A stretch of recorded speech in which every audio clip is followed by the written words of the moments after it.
Đời tôi làm khổ vợ con rồi. Sống thui thủi đến già. Chết đói chết rét cũng đáng. Nếu có kiếp sau, tôi nhất định thương vợ. Thương 9 đứa con gái. Ông trời ơi, cho tôi làm lại lần nữa.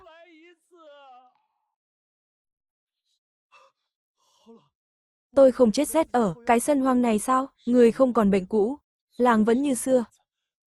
Năm 1982, lời nguyện trước khi chết thành thật, cho mình làm lại thật rồi. Kiếp trước tôi trọng nam khinh nữ, thật quá khốn nạn, chỉ vì dỗi hờn lười biếng, không tắm cho con bé út mới gây ra bi kịch. Đúng ngày thứ 10 của con, tắm phải có lá ngải, thêm 2 quả trứng gà, số tiền ít ỏi trong túi, phải để dành phòng thân, lỡ con bé sốt, con đưa đi trạm xá, tuyệt đối không được dùng, chỉ đành sang nhà anh cả vay. Trước khi chết, tôi hối hận vô cùng, được sống lại rồi, tôi không để vợ con phải chịu khổ nữa, Tiểu Cửu phải sống. Kiếp trước tôi chê vợ đẻ con gái, thấy mất mặt thà giả ốm chơi, chứ không chịu về nhà tắm cho con. Đường Kiến Thành đúng là đồ hèn, đẻ 9 đứa con gái, đúng là số tuyệt tự, chẳng phải sao, cày cuốc cả đời, nuôi toàn lũ báo, sau này chẳng ai lo hậu sự. Khi đó tôi u mê, trọng nam khinh nữ, nhìn con gái là bực, hở ra là đánh chửi, thà đi uống rượu, chẳng cho con đồng nào. Tiểu Cửu mất khi mới 12 ngày, vợ tôi cũng mất sớm, 8 đứa con gái theo tôi, chịu đủ khổ cực, đứa chết, đứa tàn, đứa bỏ đi, chẳng ai nhìn mặt tôi. Về già tôi mới hiểu, đời tôi sai nhất là phụ vợ tôi, mọi bi kịch tại lần tắm cho con được làm lại. Tôi không để lặp lại. Tôi phải bảo vệ vợ, bảo vệ 9 đứa con gái, không mua trứng được, phải giữ tiền này. Lỡ con tắm xong mà vẫn sốt, phải đưa đi trạm xá, không được để con sao cả, chỉ còn cách đi vay. Bác dâu có nhà không? Chú bị làm sao thế? Sao mặt đầy máu? Dạo trước, chẳng phải chú theo anh, đi làm gạch sao, có kiếm được tiền không? Sao đến 2 quả trứng, cũng không mua nổi, tiền làm gạch. Tôi lấy đi, uống rượu hết sạch rồi, hôm nay con gái tôi, được 10 ngày tuổi, tôi muốn vay bà 2 quả trứng, để tắm cho con bé. Ối giời, thằng Tư, hôm nay ông đổi tính à, cả làng này ai chẳng biết, ông ghét con gái nhất mà, đánh mắng còn thấy phiền, sao nay lại chủ động thế, còn đòi tắm cho con gái, trước tôi hồ đồ quá, giờ tôi biết sai rồi, chỉ là 2 quả trứng thôi, tôi lừa bà làm gì, chẳng lẽ vì 2 quả trứng, mà tôi đi lừa người nhà, nói cũng phải, được rồi, tôi lấy cho.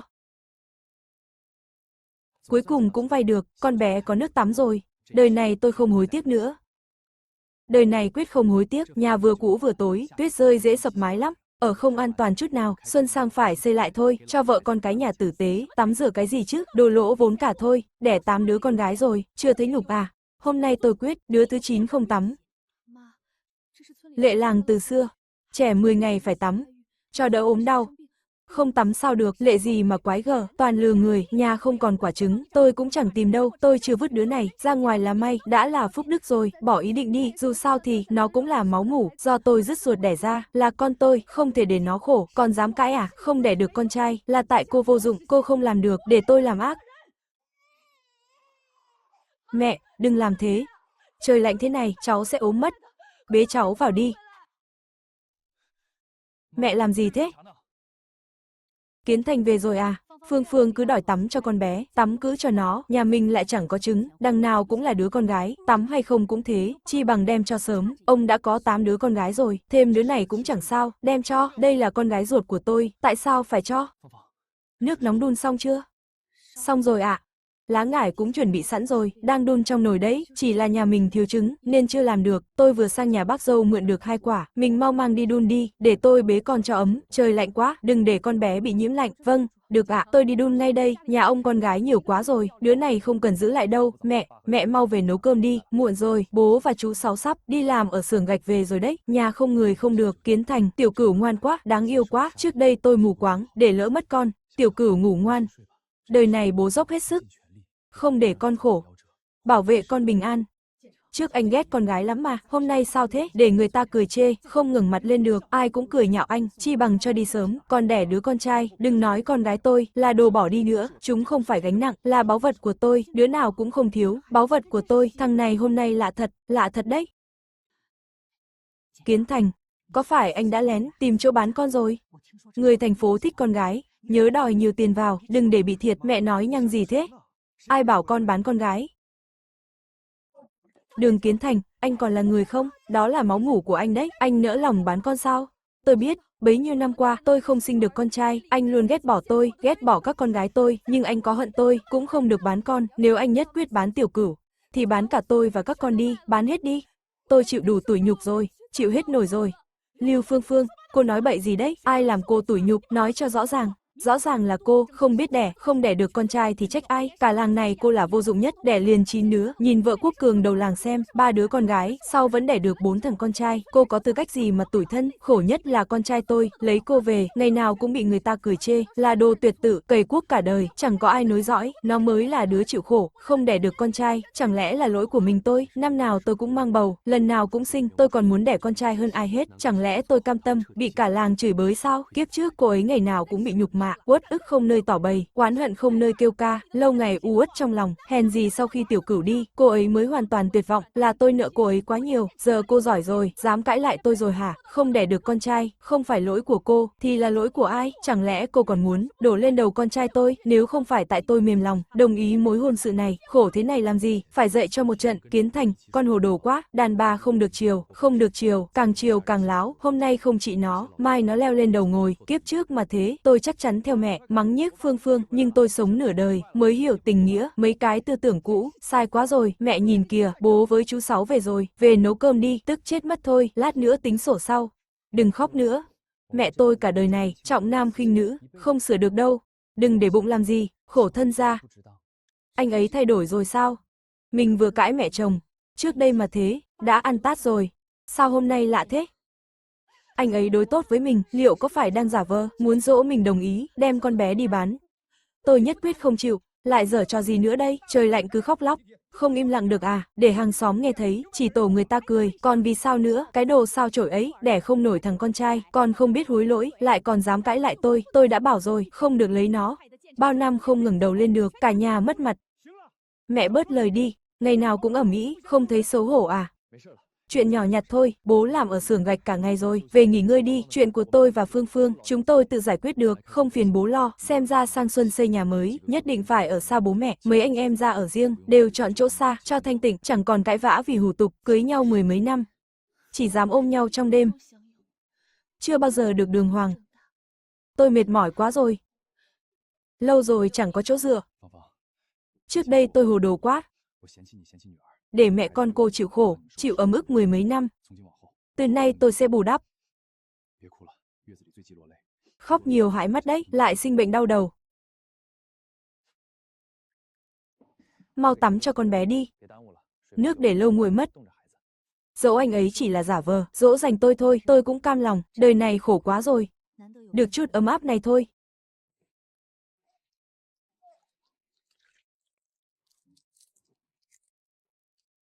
Quả trứng lan này chẳng thấy khác gì cả. Liệu có khỏe được không? Có bớt bệnh không? Tôi chẳng thấy hiệu quả gì. Tục lệ truyền đời rồi, ắt hẳn là có ích thôi, không thì sao lưu truyền được. Anh bóc lòng trắng ra, xem lòng đỏ đi, sẽ hiểu ngay thôi. Trong này có mẹo cả đấy.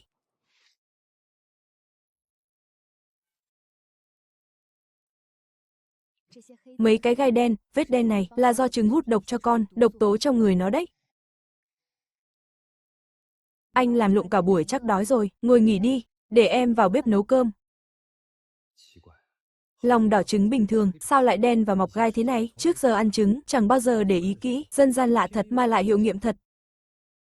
Nằm xuống đi, đừng cử động, em đang ở cứ đấy, không được ra gió, không được làm lụng, cứ ở nhà trông con đi, việc cơm nước để anh lo, đây có phải Kiến Thành không? Vừa bảo vệ con, lại còn dỗ dành mình, giờ còn tự đi nấu cơm, như biến thành người khác vậy, trời cho mình một cơ hội, được làm lại từ đầu, để bù đắp mọi tiếc nuối, tôi bận tâm người ngoài làm gì, có gì mà lạ, chỉ cần chăm lo cho gia đình là đủ, đừng nhìn tôi như thế, hôm nay tuyết rơi đường trơn, tôi ngã xuống mương vỡ đầu, tỉnh lại sau cơn mê, tôi đã thông suốt rồi, trước đây tôi quá khốn nạn, để tôi nấu cơm cho, chắc không ngon bằng em, nhưng đảm bảo no bụng, đầu anh bị vỡ rồi kìa, nãy em không để ý, vết thương trông dài quá, hay mình ra, trạm y tế xã băng bó đi, kẻo nhiễm trùng đấy, không sao, đóng vải rồi, 2 hôm nữa là khỏi hẳn.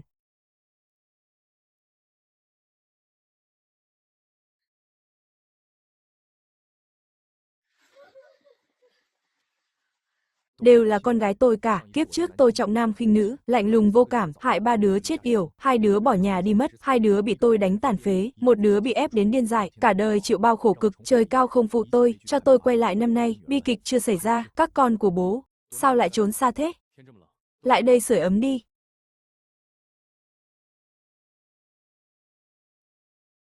Con thứ 5, đã biết chuyện rồi, nỗi sợ đã ăn sâu khó bỏ. 6, gầy, 8, con bé dại quá, dễ gần gũi hơn. bố sẽ bù đắp từ mấy đứa nhỏ.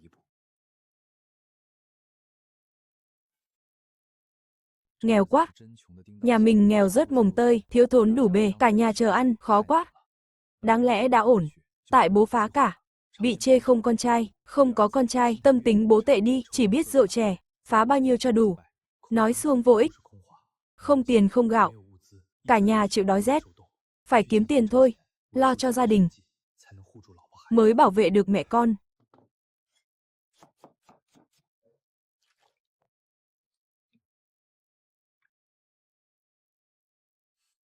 Bố ơi, bố nấu hết thức ăn rồi à?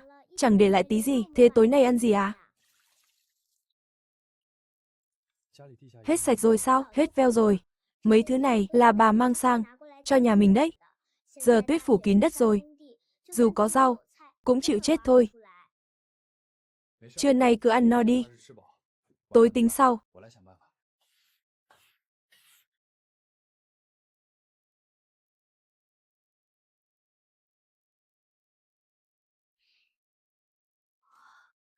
Thơm quá, không ngờ anh nấu ngon thế. Em đang ở cữ, nằm nghỉ đi. Ra đây làm gì? Gió máy vào người, lại mang bệnh vào thân, khổ mình ra thôi. Tôi đi lại chút thôi. Không sao đâu, có ra ngoài đâu mà lo, không ốm đau gì đâu. Mẹ ơi, bố nấu hết gạo. Hết cả thức ăn, một lần sạch bách rồi. Chẳng còn tí gì. Làm hết sạch rồi. Không chừa lại gì. Ừ, thật mà. Ông định làm gì? Dùng hết sạch vốn liếng à? Không sống nữa à? Vợ tôi đẹp quá. Trước đây tôi mù quáng, có vợ còn tốt thế này mà không biết quý. Ông nhìn gì đấy? Làm gì thế? À, không có gì, mau lại rửa tay đi, ăn cơm thôi.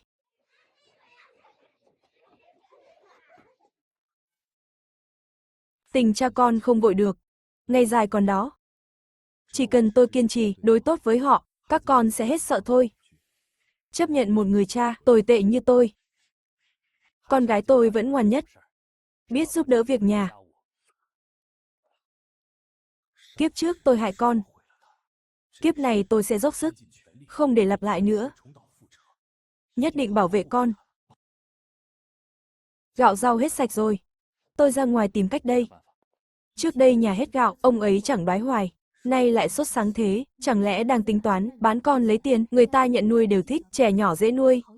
Chưa biết gì, 4 đứa nhà tôi đều hợp. Nhưng con nào cũng là thịt, đứa nào tôi cũng sót. Thôi vậy, tùy ông ấy, muốn bán ai thì bán.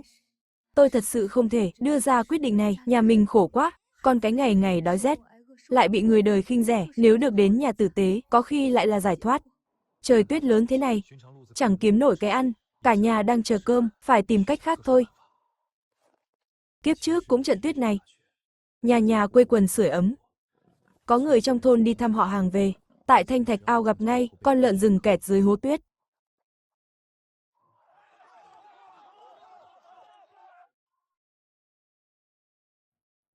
Cơ hội đến rồi, không thể bỏ lỡ, một mình tôi không vác nổi, phải gọi chú Kiến Binh giúp một tay.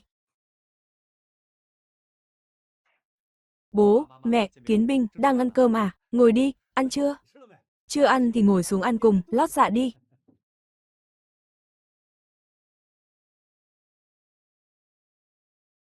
Thôi đừng bận tâm, tôi ăn rồi. Tôi sang đây là có việc gấp tìm Kiến Binh. Anh Tư, anh tìm em có việc gì thế? Kiến Binh 18 rồi, đang dành tiền dựng vợ gả chồng. Thằng bé chịu khó, lại ngoan ngoãn, là người hợp nhất. Chú cứ ăn đi. Ăn xong đi với tôi một chuyến. Anh Tư, đi đâu thế? Đừng hỏi nhiều. Đi theo tôi là biết. Chắc chắn có lãi. Vâng, được ạ. Thằng Tư, mày lại định chạy đi đâu? Vợ mày còn ở nhà kìa. Tuy nó chỉ đẻ toàn con gái, nhưng cũng là máu mủ của mày đấy, ông phải để tâm chút đi, đừng có lêu lổng suốt ngày, ông còn bênh nó à, Kiến Thành nhà tôi chưa đủ tâm sao, lần nào nó chẳng hầu hạ chu đáo, là nó không biết đẻ thôi, đẻ 9 đứa con gái rồi, phải đuổi cổ đi từ lâu rồi, không thấy nhục à, bà bớt lời đi, trai hay gái, là trách nhiệm cả hai, đừng đổ hết cho nó, Đường Căn Thủy, ông đứng về phe nào, cả làng đang cười chê đấy, người ta chỉ trỏ kìa, ông thấy vẻ vang lắm à, nó không đẻ được con trai mà còn lý lẽ à, bà đừng có vô lý, chuyện này vốn dĩ, không thể chỉ trách đàn bà, bố mẹ, con ăn xong rồi, con với anh Tư đi trước đây, bố mẹ cãi nhau, chỉ là chuyện thường ngày, chẳng có gì to tát, càng can càng cãi to. Tốt nhất là đừng xen vào, anh Tư, giờ nói được chưa? Rốt cuộc mình đi đâu? Trưa nay tôi đi qua Thanh Thạch Ao, thấy một con lợn rừng, bị kẹt dưới hố tuyết, gãy chân không chạy được, anh em mình ra bắt về. Bắt lợn rừng á, thật hay đùa đấy, con đó hung dữ lắm, phải mang cuốc đòn gánh đi, tay không sao bắt được, không cần mang gì cả. Cứ khiêng về là được.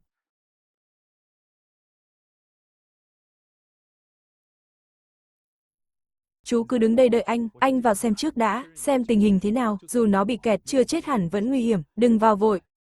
Vâng, em đợi anh Tư cẩn thận đấy nhé. Kiếp trước chỉ biết địa điểm ở Thanh Thạch Ao, không rõ vị trí cụ thể, phải tìm dần thôi. Thảo nào kiếp trước, bảo là lộc trời cho, nằm ngay ven đường, ai qua không thấy. Đúng là quá may mắn. Kiến binh, lại đây, thấy rồi. Trời ơi, nhặt được lợn rừng, vận may tốt thật đấy.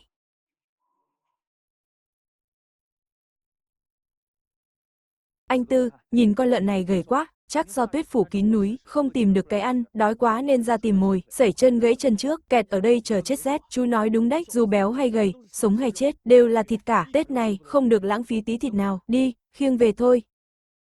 Anh Tư, không cần khiêng cả đâu. Con lợn này gầy quá, chỉ còn trơ xương, trông thì to, thực ra chẳng được mấy cân, tôi vác một mình là được, nhẹ tình ấy mà.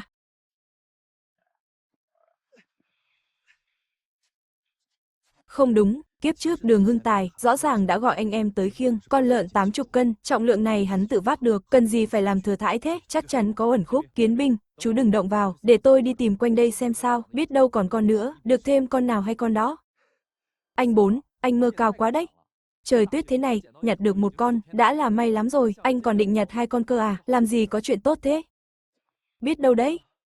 Cái gọi là cơ duyên, ai mà biết trước được. Anh Bốn, đừng tìm nữa là, lợn chẳng thấy đâu, anh em mình chết cóng trên núi mất, về thôi anh. 5 phút cuối thôi, tìm nốt vòng này. Không thấy là về ngay, không lèo nhèo nữa. Quả nhiên là con khác, dấu chân to và sâu quá, con này ít nhất phải gấp đôi, con vừa nãy chắc chắn là con lợn rừng lớn đó rồi. Kiến binh, mau lại đây, hôm nay anh em mình gặp may lớn rồi, phát tài rồi.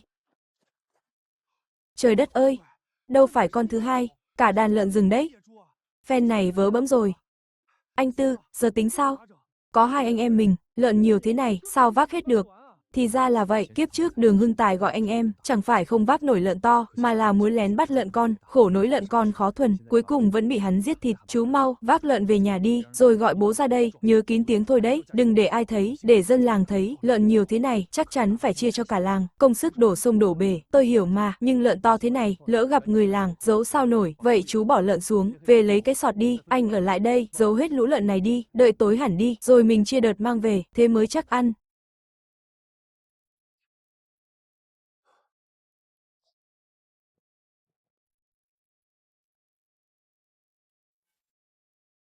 Kiến Thành, trời rét thế này, người ta đang sưởi ấm cả, mà chú vẫn đi nhặt củi, chăm chỉ quá nhỉ, kẻ may mắn kiếp trước tới rồi, kiếp này vận may của chú, đã bị tôi cướp mất rồi, công dã tràng thôi, nhà có 9 đứa, chẳng có lấy thằng con trai, chăm làm thì được gì, về già ai nuôi, chỉ tổ phí công, mấy lời đàm tiếu này, sau này còn nhiều, tôi mà cứ nổi cáu, chẳng phải thành trò cười, cho người ta nắm thóp, chi bằng cứ đáp trả, cho hắn nghẹn họng, số tôi nó thế, có 9 cô con gái ngoan, tất nhiên phải chăm chỉ, vẫn hơn khối kẻ, đẻ con trai mà bị ngốc, nuôi lớn cũng là gánh nặng, thế mới là xui xẻo, mày chửi ai là thằng ngốc, mày nói lại lần nữa xem, tôi có chửi ông đâu, cả làng người ta nói thế, chứ tôi có bịa ra đâu, ông cuống cái gì, trước đây mình mỉa mai hắn chỉ biết ấm ức, về nhà lại đánh vợ con, như biến thành người khác, dám cãi lại mình rồi, mẹ kiếp, Đường Kiến Thành, mày cứ đợi đấy, tao chủ đứa thứ 10, vẫn là con gái, cả đời không có con trai.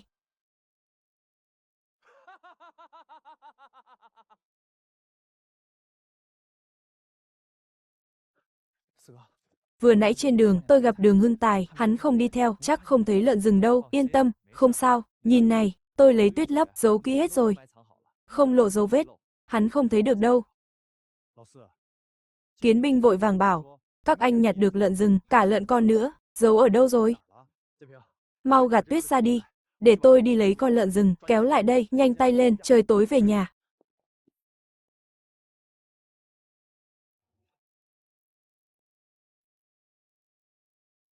Trời đất ơi, bắt được con lợn to thật. Tuyết rơi thế này, lục trời cho đấy. Chú bảo tôi là, lợn con còn sống mà, sao giờ nằm im thế, chết cứng rồi. Lúc tôi đi, chúng vẫn sống, nằm dưới bụng mẹ nó. Sao anh Tư lại, vùi vào tuyết, chết hết cả rồi. Lợn rừng dữ lắm, không thuần được đâu, giờ nó bé thế, vào chuồng phá kinh lắm, nuôi không nổi đâu, lại sập cả chuồng, chẳng bỏ công đâu, thịt ăn cho chắc, chú nói phải, tôi nghĩ đơn giản quá, giống hoang khó nuôi thật, công toi thôi. Củi đó cứ để đấy. Trên núi thiếu gì củi, chẳng ai lấy đâu, lát quay lại lấy sau.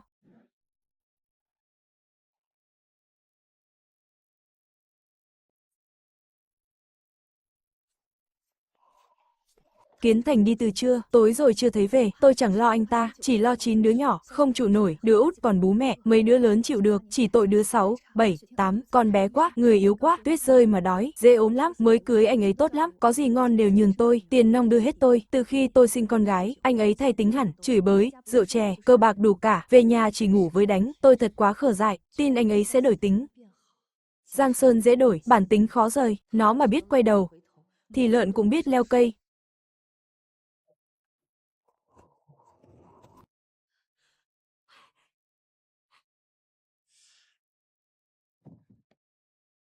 Mặc Phong phanh thế đi đâu, quên đang ở cữ à, gió máy vào người đấy, vào nằm nghỉ ngay, đừng có làm càn. Đại muội, nhị muội, ra đun nước nhanh lên. Tối nay nhà mình thịt lợn. Wow, lợn kìa. Lợn thật này. Tiếc là lợn chết rồi. Tại bố trước đây khốn nạn, hay đánh mắng các con, khiến các con còn nhỏ, đã phải sống trong sợ hãi, chẳng dám cười đùa.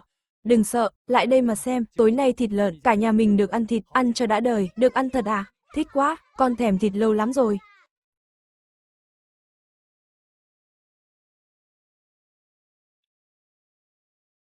Đang ở cữ, sao không nằm nghỉ, ra đây làm gì? Lại sinh bệnh ra đấy, lại đổ tại Kiến Thành nhà tôi à, không chăm được cô. Để nó ngồi đây xem đi, ngồi cạnh bếp lửa không gió. Đừng đuổi nó về phòng.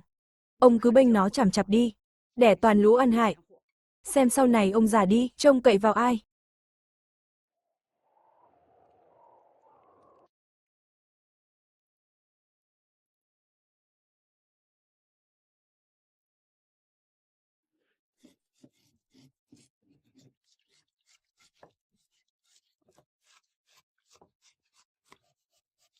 Bố, Kiến Binh, hai người làm tiếp đi. Con đi nấu cơm đây, bọn trẻ đói cả ngày rồi, cho chúng ăn tạm chút, ông cứ lo việc mổ lợn đi, nấu nướng việc nhỏ ấy, để tôi lo là được, không cần ông nhúng tay.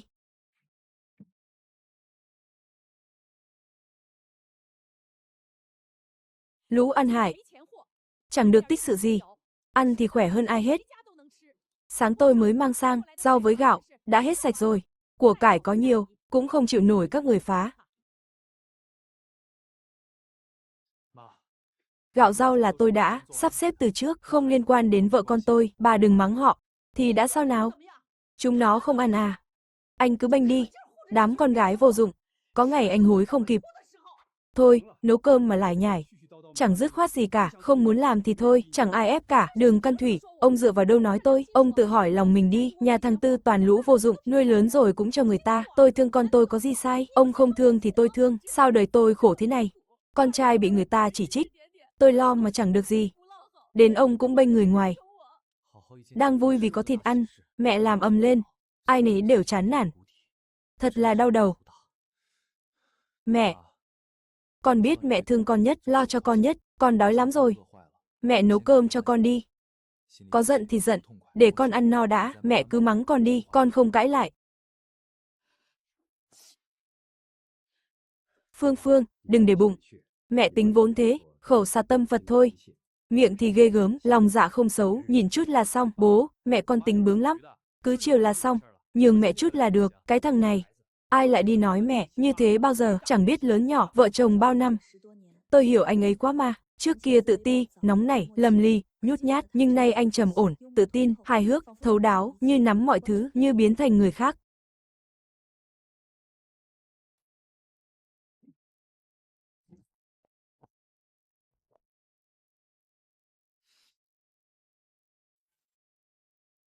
Mọi người nghỉ tay đi. Ăn xong rồi dọn tiếp. Tối nay tha hồ ăn thịt. Wow, nhiều thịt quá. Bố, con lấy miếng đó, miếng to ấy, con cũng muốn miếng to, có cái ăn là tốt rồi, con dám kén chọn à? Còn kén chọn nữa, có muốn ăn cả dám không? Chia cho mỗi đứa một miếng. Bố, con lấy miếng này. Bố gắp miếng này cho con nhé. Đại muội, nhị muội, hai đứa đừng ngại, tự nhiên gắp đi, tối nay nhiều thịt, cứ ăn thoải mái. Nhìn tôi làm gì? Bố các con đã cho ăn rồi, tôi còn cản làm gì nữa, đằng nào cũng là đồ lỗ vốn, ăn nhiều thì lỗ thêm thôi. Bố, Kiến Binh, tối nay có món ngon, ngoài trời lạnh giá, có muốn làm chén rượu không, cho ấm người. Uống 2 chén cũng tốt, ấm người lại đỡ mệt mỏi.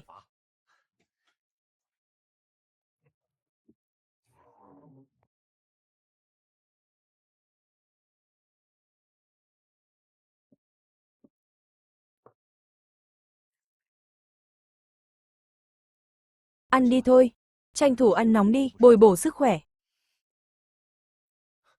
Đừng khóc, ở cứ kỵ nhất là khóc, khóc nhiều hại mắt đấy, dễ bị đau mắt. Hơn nữa, mới bắt đầu thôi, anh không để em khổ nữa.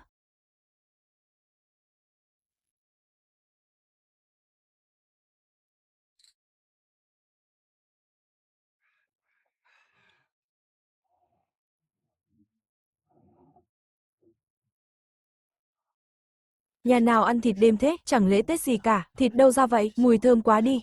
Thơm nức mũi, nghe mà đói cồn cào, muốn sang ăn ké quá, thấy mỗi nhà Kiến Thành sáng đèn, chẳng lẽ nhà nó ăn thịt, đừng đùa, nhà đó nghèo rớt, toàn con gái thôi, cơm còn chẳng đủ ăn, lấy đâu ra thịt, nực cười thật, đúng đấy, nhà họ mà ăn thịt thì gà sắt cũng đẻ trứng, chắc chắn nhà khác, mùi bay sang thôi.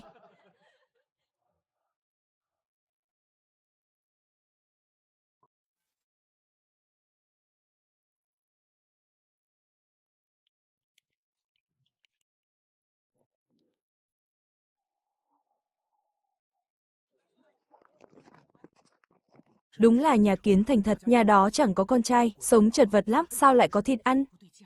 Thịt đâu ra chứ, hay là làm chuyện mờ ám?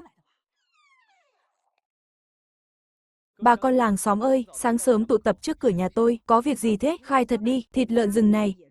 Rốt cuộc ở đâu ra, đừng có giấu giếm. Hôm qua tôi đi uống rượu, qua thanh thạch ao, may nhặt được mấy con.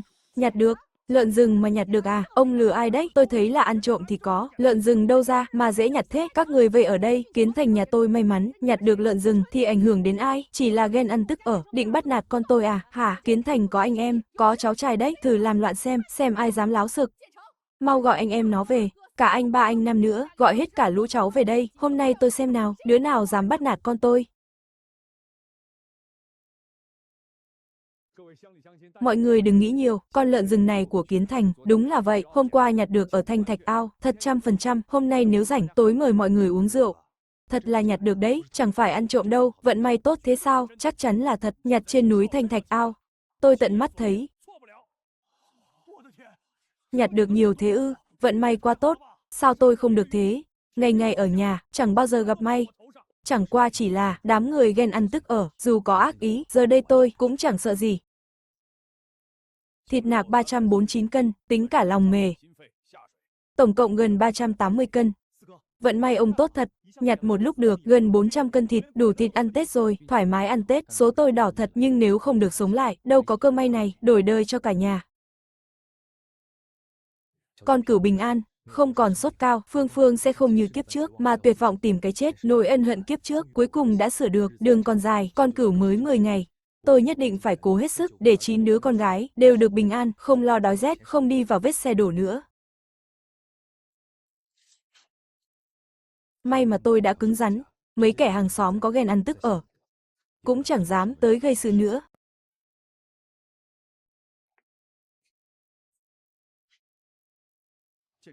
Thịt lợn rừng đấy à?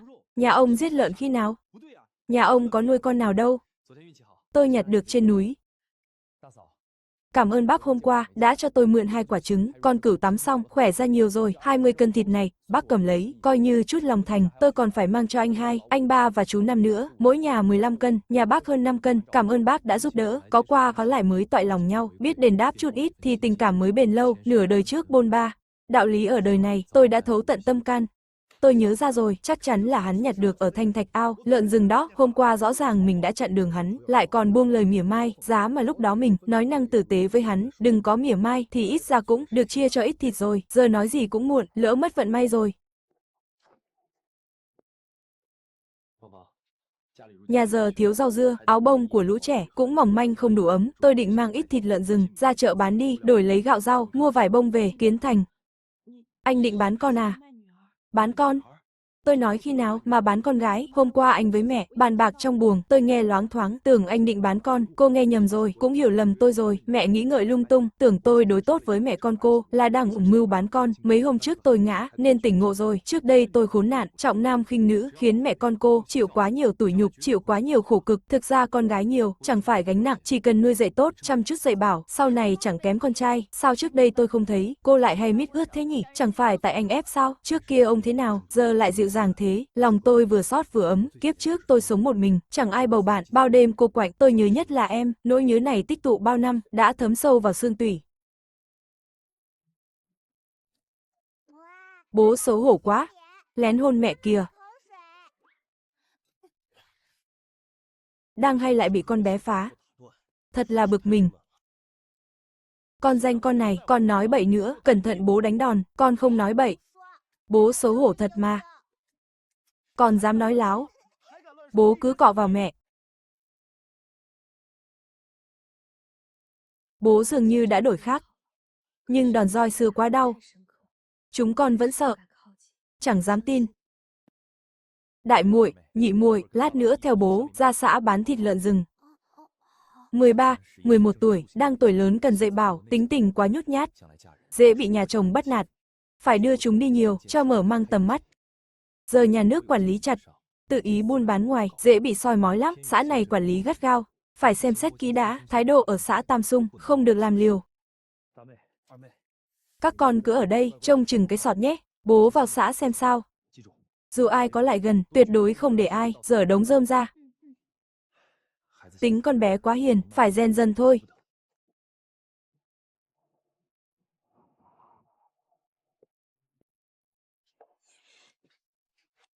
Kia chẳng phải đường Kiến Thành sao, hôm qua mới uống ở đây, nay lại tới rồi, nhà toàn con gái, chắc là chán đời quá, lại tìm rượu giải sầu, tôi nể ông ta thật, đẻ liền 9 đứa con gái, mà vẫn còn dám đẻ, nhà toàn con gái không con trai, sau này ai chống gậy cho, nói trắng ra là tuyệt tự, 9 đứa con gái, sau này tha hồ nhận xính lễ, cũng coi như là lãi, kiếm lắm tiền làm gì, không có con trai nối dõi, ở làng này sao ngẩng mặt lên được, tiền bạc chỉ là vật ngoài thân, nối dõi tông đường mới là gốc, cửa hàng ông có thu mua thịt lợn rừng không, tôi có một mẻ đây, thịt lợn rừng tươi rói, người ngoài chỉ coi anh là kẻ thất thế, ai ngờ đâu, anh chỉ đang ẩn mình, nơi này sẽ đứng đầu cả xã, chẳng ai ngờ được. Gã thanh niên lôi thôi lúc này, sau này sẽ trở thành huyền thoại của đất Tam Sung. Người nông dân này không tầm thường, ánh mắt kiên định. Chẳng phải kẻ quê mùa. Thấy rất hợp ý. Thịt lợn rừng tôi mua, ông có hàng à? Giá bao nhiêu một cân? 3 hào một cân, giá này ông thấy sao? 3 hào một cân, quá hời rồi. Mối này, chắc ăn. Lát tôi mang thịt tới. Người này điềm đạm, chẳng phải hạng tầm thường, kết giao trước, sau này có lợi. Lát đi cửa sau, đừng đi cửa trước. Cứ kín tiếng. Đường Kiến Thành, đi đâu vội, tuyết thế này bận gì, qua làm chén đi. Chuyện 9 cô con gái ông, không con trai nối dõi, cố làm gì chứ, lũ người này sống hoài, chẳng có chí hướng, kiếp trước bị họ kéo lùi. Đời này tôi không thế nữa. Lạnh không các con? Đi uống bát canh nóng.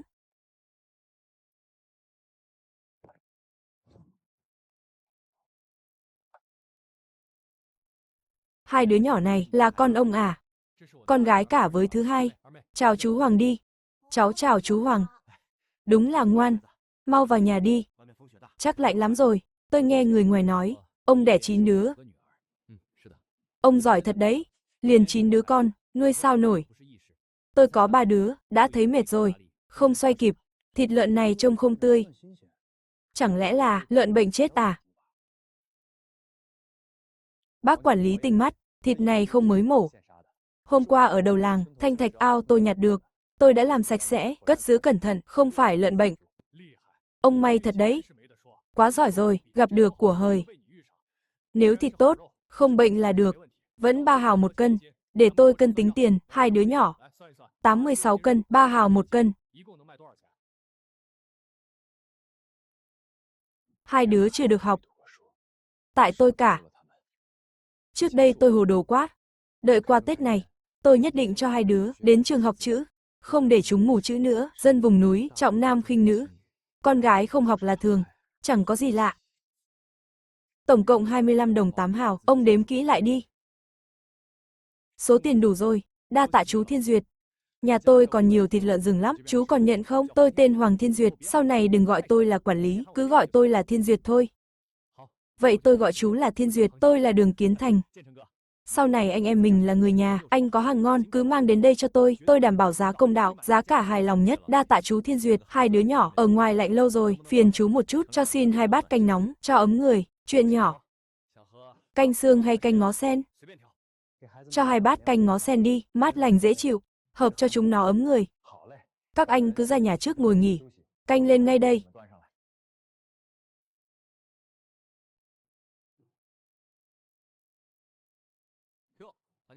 Hai đứa con gái nhà ông đây à, trông gầy gò quá, được cái xinh xắn. Tôi nghe nói trên phố có người chuyên thích con gái nhỏ. Hay tìm mối bán quách đi. Tôi còn nghe, họ mua về để dùng riêng đấy. Non tơ thế này, đắt giá lắm. Không muốn chết thì câm mồm ngay. Sao hả Đường Kiến Thành? Ông chỉ là thằng không biết đẻ con trai, về già chẳng có ai, chống gậy cho đâu, dám đánh tao à? Đáng đời lắm, đánh chết thằng khốn này, tao cho mày cơ hội cuối. Đụng đến con tôi. Thì sao nào? Mày dám đánh tao thật à? Tin tao đánh chết mày không? Mẹ kiếp! Tao giết mày! Còn dám ăn nói hàm hồ nữa, tao không ngại, khâu nát cái mồm mày lại đâu, mày cứ thử xem. Trước giờ ai cũng bảo hắn hèn. Ai ngờ lúc nổi điên lên, lại đáng sợ thế, đúng là không phải dạng vừa. Chuyện gì thế này? Sao tự nhiên lại đánh nhau? Tôi đang tập tành chút với anh đại cẩu, cho giãn gân cốt thôi. Thằng này lật mặt nhanh thật, thâm hiểm quá. Chắc chắn không phải người thường, sợ thật đấy. Uống canh ngó sen cho ấm người đi. Cháu cảm ơn chú Hoàng. Nếu canh không đủ, chú lại múc thêm cho. Ngoa, uống canh đi, uống vào là hết lạnh ngay, bố vừa nãy dữ quá. Bố làm thế để bảo vệ chúng ta đấy, bố giờ dịu dàng quá. Ấm áp quá, chưa bao giờ con thấy hạnh phúc thế. Bố ăn miếng đi. Cảm ơn con gái yêu của bố, con cũng đút bố ăn này. Được, được rồi, ngọt quá. Con gái bố đút ngon thật, là món ngon nhất đời. Các con ăn đi, bố no rồi. Hóa ra, con gái tình cảm thế. Cảnh tượng ấm lòng này, con trai sao bằng được. 3 thằng cu nhà tôi, chỉ biết nghịch ngợm. Cho ăn mệt bở hơi tai. Có phúc thật. Đáng ghen tị thật.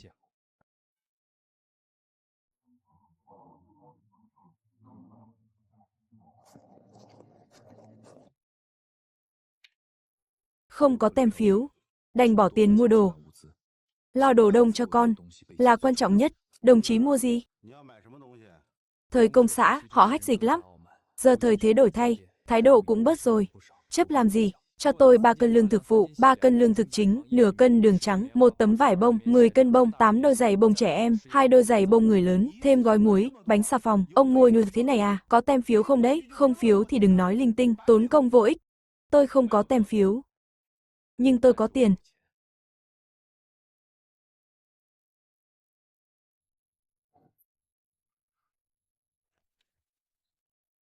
Một lão nông thôn, mà trong tay lại có nhiều tiền mặt thế này, còn nhiều hơn lương chúng tôi. Có tiền thì đã sao?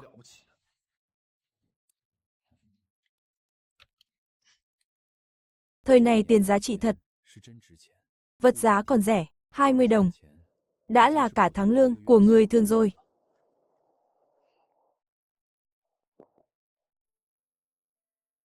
Bố tốt quá. Chưa ai thương chúng con thế. Để ý đến mong ước của con.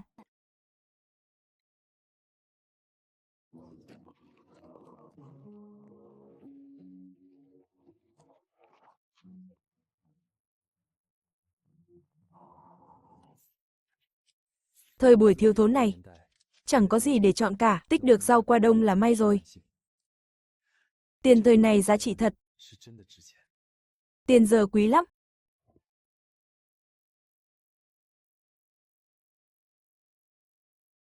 Không cứng rắn dạy bảo, sao chị được con dâu? Nó mới chịu đẻ tiếp. Nhà họ Đường phải có con trai nối dõi. Ông điên rồi à? Dám vơ vét sạch cửa hàng mậu dịch về, tôi không cướp, toàn đồ dùng thiết yếu trong nhà. Nhà mình thiếu thốn quá, mua một thể cho đủ. Lương thực là cần thiết, tôi không nói làm gì. Mua lắm bông, vải vóc, giày bông làm gì? Còn cái này nữa, lại còn có kẹo. Ông thừa tiền à? Kẹo đắt, có ăn thay cơm được đâu, mua làm gì? Ông định cho lũ vịt rời ăn à? Chúng nó có xứng không? Sau này cũng là người nhà người ta, ông phí công thôi, đối tốt với chúng chẳng đáng. Sau này đừng trước mặt con cái, đừng gọi con là đồ bỏ đi, chúng là máu mủ của tôi, dẫu chúng có bất hiếu, vô tâm, tôi cũng chịu, tôi cam lòng, lòng người có qua có lại, mình đối tốt với con, chúng sẽ hiểu thôi, con gái vốn tâm tính tinh tế, tình cảm dịu dàng, sau này lớn lên, tôi sẽ là chỗ dựa, ăn xong nhớ đánh răng, kẻo sâu răng đấy, hỏng hết răng. Ông cứ chiều chúng đi, rồi có ngày hối hận.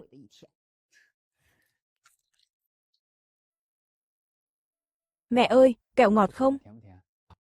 Cái con bé này, thật là...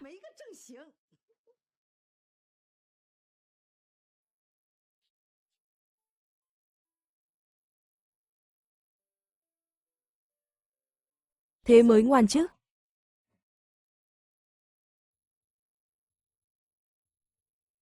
Đã về rồi thì... Vợ con ông đấy, ông tự lo đi. Tôi về đây.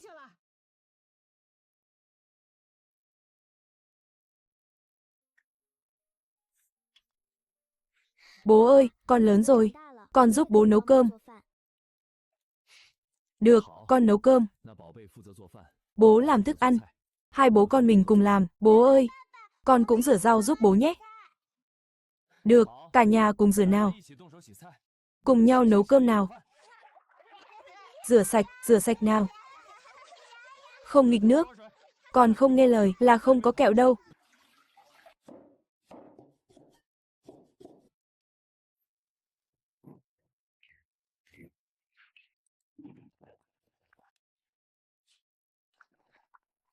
Ăn cơm thôi.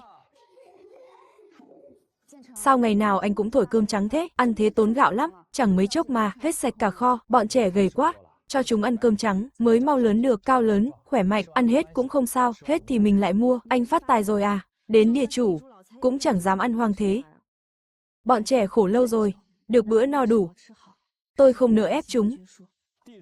Tôi không biết người khác sống sao, nhưng nhà mình từ nay, bữa nào cũng phải có cơm trắng. Ăn từ từ thôi. Trong nồi còn nhiều, đủ ăn. Anh ăn đi. Đừng nhìn tôi. Không sao, các con ăn đi, bố chưa đói. Kiếp trước tan cửa nát nhà. Đầy rẫy những tiếc nuối, kiếp này ta đã tái sinh. Dốc hết sức mình. Quyết không để, bi kịch lặp lại. Đời này thật đáng giá. Có cô con gái ngoan thế này. Hơn tất cả rồi. Bố ơi, giá mà ngày nào, chúng con cũng được ăn, cơm ngon thế này nhỉ? Con mơ à? Con tưởng bố, phát tài thật đấy à, mà đòi ăn thế mãi, con sẽ giúp bố kiếm tiền. Đợi con lớn lên, con sẽ kiếm thật nhiều tiền, để bố mẹ và các chị được ăn ngon mặc đẹp. Ô kìa, con gái út của bố giỏi quá, con học câu đó ở đâu đấy? Con biết cả ăn ngon mặc đẹp cơ à? Con biết mà. Nó cứ chạy sang nhà nhị đản suốt, nghe ké đài, toàn nghe từ cái đài đấy cả. Chị Năm cũng đi mà, rõ ràng là em rủ chị đi. Chị chỉ thỉnh thoảng mới đi, còn em thì ngày nào cũng bám lấy người ta, mẹ nhị đản còn đùa bảo. Đợi em lớn lên, sẽ gả em cho nhị đản làm vợ.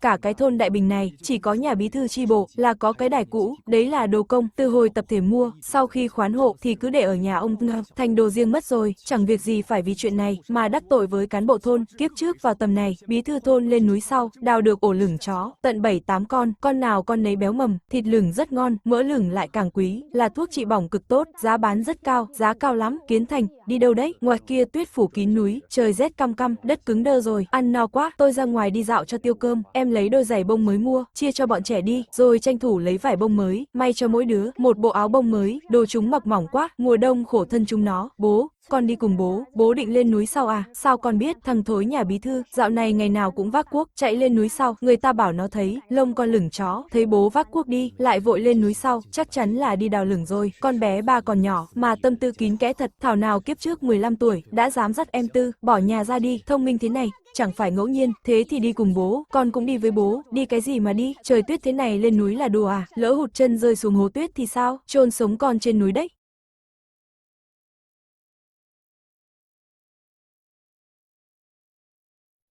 Bố, con muốn đi, con sẽ nghe lời mà. Được rồi, nhưng phải nhớ kỹ, bám sát bố đấy, tuyệt đối không được chạy lung tung, mà rơi xuống hố tuyết thật thì sau này đừng hòng ra ngoài chơi nữa, bố yên tâm, con không chạy lung tung đâu. Xem đứa nào còn dám đòi ra ngoài. Trước kia ông ấy lạnh lùng, con cái bám theo chỉ bị đánh mắng, giờ lại chiều con quá mức, chẳng có quy củ gì cả, thật là lo quá đi. Ở yên nhà đi, ngoài kia lạnh lắm, ra ngoài dễ ốm với nứt nẻ chân tay, hai đứa mặc thêm áo ấm vào, buộc chặt gấu quần lại, kẻo tuyết vào làm ướt, là chân cẳng nứt nẻ hết đấy, vâng ạ.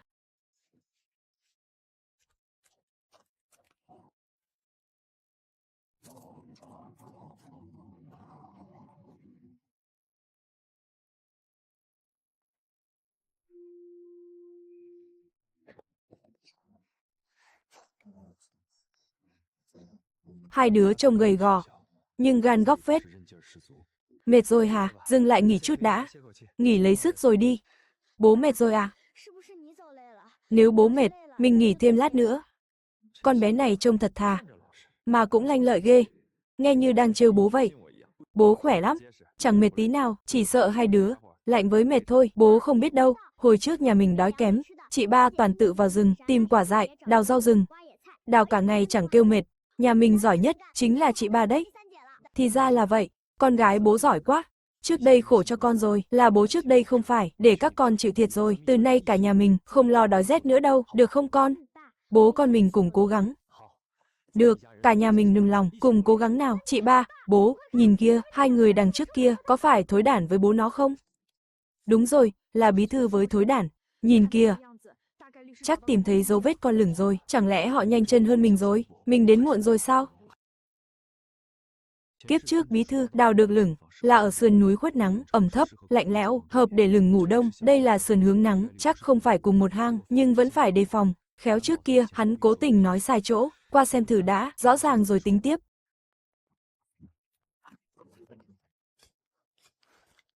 Khẽ thôi, đừng để họ nghe thấy.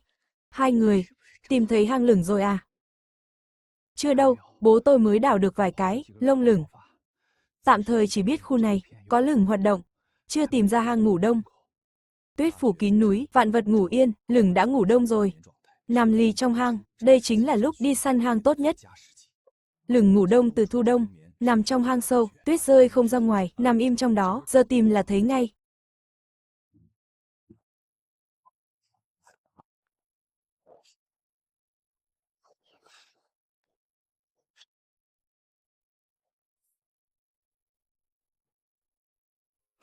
Hai đứa tách ra tìm đi, để ý kỹ xung quanh, chú ý chỗ tuyết đùn, nơi có lỗ.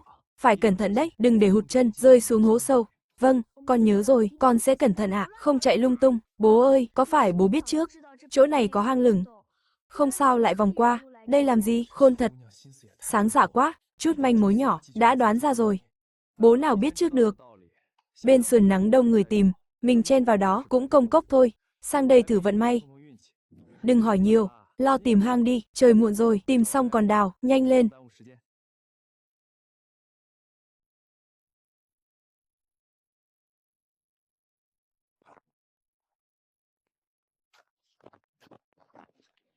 Chắc quanh đây. Đúng thật rồi. May quá.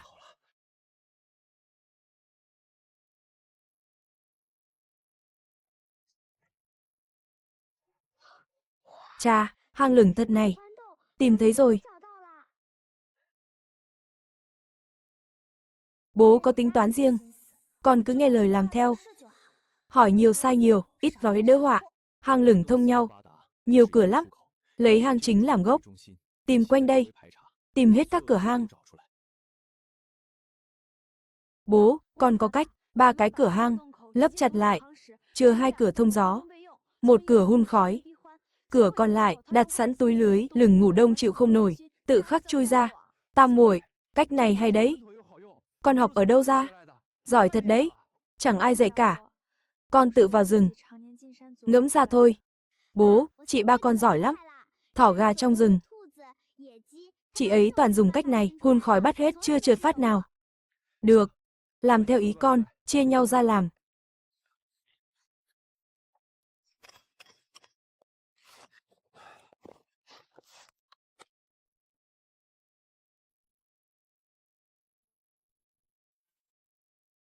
Xong, đốt lửa.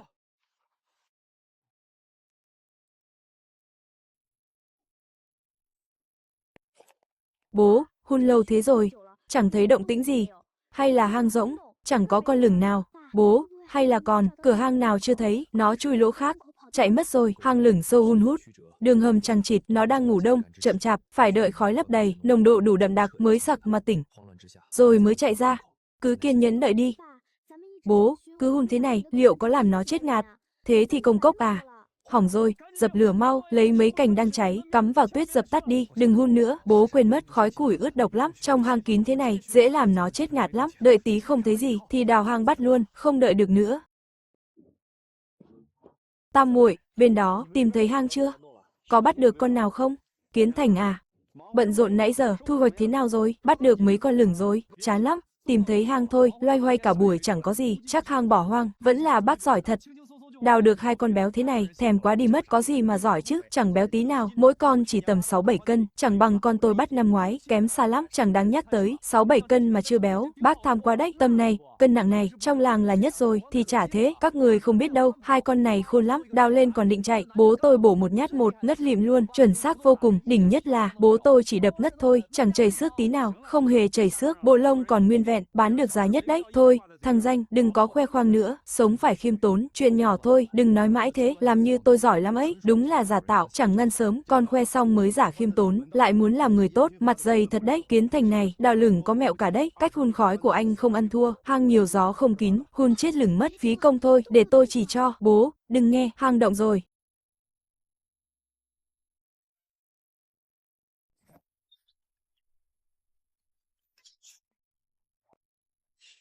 Vừa bảo không linh, mà lửng ra nhiều thế, thằng bé này may thật, quá vô lý. Ái chà, còn nữa. Thằng bé này gặp may kiểu gì thế? Phần tốt nó chiếm hết. Chẳng còn thiên lý. Vẫn còn kìa. Kiến Thành, vận ông, đỏ quá đấy. Tôi cũng không ngờ bắt được nhiều thế. Chỉ là may thôi. Mèo mù vớ cá rán ấy mà. Thằng xú đản, đứng ngẩn ra đó làm gì? Đi mau, ở đây mất mặt quá. Chưa xem đủ à?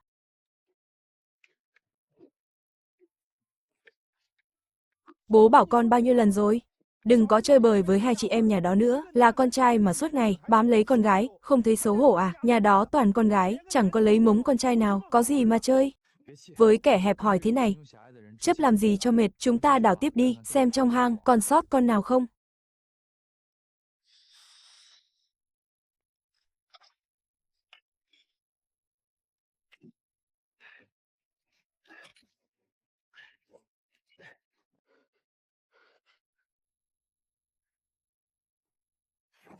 Chuyến này vào núi, thu hoạch khá quá. Bố ơi, chúng ta bắt được tất cả 11 con lửng. Bố, con to nhất phải đến 20 cân, béo như lợn con ấy. Con nhỏ nhất cũng hơn 6 cân, con nào cũng béo tốt. Vừa nãy bố thằng xú đản còn đắc ý khoe 2 con lửng. So với mình, chẳng đáng là bao, kém xa rồi. Muộn rồi, trời sắp tối, mình mau thu dọn về thôi.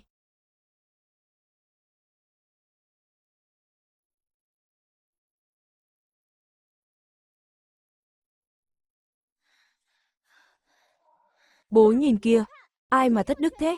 Lại chặn giữa đường, đắp đống tuyết to thế, trời tuyết đã khó đi. Còn cố tình chặn lối, rõ là không muốn cho về. Khỏi phải nghĩ, chắc chắn là thằng thối, với bố nó làm rồi. Ô, sao còn chắc thế? Có bằng chứng gì không? Hôm nay sau núi, chỉ có nhà mình với họ, dấu chân lớn nhỏ này, đúng là của hai bố con, còn lông lửng này nữa, ngoài họ vừa bắt lửng, chẳng ai để lại đâu. Bí thư vốn ích kỷ, lại còn hẹp hòi, ghét ai hơn mình lắm. Chiều nay mình bắt một mạch, bắt được chục con lửng béo, vượt mặt lão ta hoàn toàn, lão ta cay cú lắm, nên chỉ biết làm trò, chặn đường hèn hạ này. Con quan sát kỹ thật, suy tính chu toàn, chứng cứ rành rành, thế con bảo xem, giờ mình nên xử lý đống tuyết này sao? Chúng chọn chỗ hiểm thật, ngoài việc đào tuyết, chẳng còn đường nào để xuống núi về nhà. Rõ là cố tình gây khó dễ, nếu ta cứ thế đào tuyết, thì về nhà được thật. Nhưng làm vậy thì, kẻ xấu lại nhởn nhơ. Chẳng mất mát gì. Có đáng không? Ta phải học cách, khiến kẻ xấu trả giá. Dấu chân tại chỗ, đã bị tuyết vùi lấp, không làm bằng chứng được, lông con lửng kia, càng không tính là chứng cứ. Chúng ta cũng bắt được lửng, chẳng thể buộc tội ai, không chứng cứ, làm căng chỉ thiệt thân. Các con nghĩ xem, loại chuyện xấu không bằng chứng này, phải làm sao để kẻ ác phải trả giá, chịu sự trừng phạt. Nhớ kỹ, không bằng chứng thì đừng chỉ mặt, cứ làm bộ thật thảm hại vào, về làng cứ than vãn. Chỉ nói có kẻ chặn đường hại người, tuyệt đối không nêu tên, để dân làng tự đoán, tự suy diễn, không cần ra tay, cũng đủ làm nhục danh tiếng hắn. Dân làng ai cũng có mắt cả, lâu dần, ai cũng biết hắn lòng dạ độc ác, chẳng muốn ai hơn mình, tiếng tăm đã thối, sau này làng xã làm gì? Hắn sẽ chịu thiệt. Đó mới là đòn đau nhất. Thì ra là vậy, không đánh mà thắng, không đánh mà khuất phục người, chưa vội trả thù.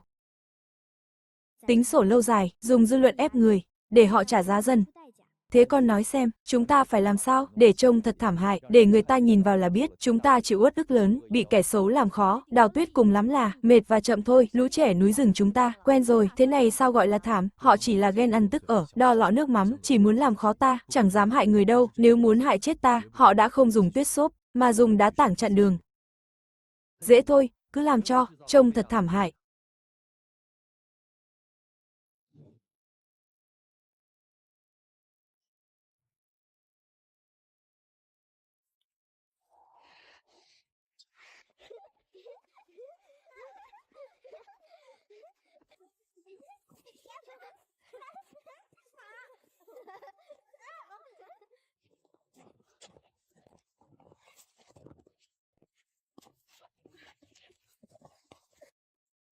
Giữ đống tuyết này, chính là giữ bằng chứng, để cả làng thấy có kẻ cố tình làm khó ta, mới làm dư luận dậy sóng được, cho nó thân bại danh liệt.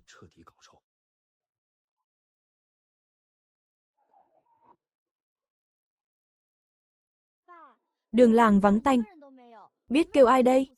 Làm sao cho bà con biết?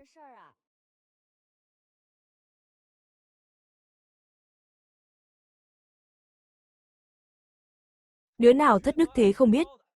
Đúng là đồ mất nhân tính. Trời tuyết đường đã hiểm, lại còn cố tình chặn đường, đắp tuyết chặn lối, định tâm hại cha con tôi, bị kẹt lại trong rừng sâu, đêm rừng nguy hiểm lắm. Lỡ có thú dữ thì sao? Ba cha con tôi chẳng phải mất mạng sao? Đây không phải đùa dai, là muốn hại chết người. Có gan làm chuyện ác, không dám nhận à? Chiều nay ở sau núi, chỉ có hai nhà chúng ta. Ngoài kẻ đó ra, chỉ muốn hại người, còn ai vào đây nữa, tôi không nêu tên, để cho ông chút mặt mũi, nhưng tôi nói trước, lần sau còn giở trò hèn. Đừng trách tôi không nể, tôi sẽ trả đũa. Gấp đôi. Nhà ông chỉ có một thằng, nhà tôi 9 đứa con gái, cứ thử xem ai lì hơn, đừng ra, đừng nói gì. Ông ta chưa chỉ mặt đặt tên, mình mà ra mặt khác nào tự thú. Kệ ông ta, coi như chó sủa, đừng chấp.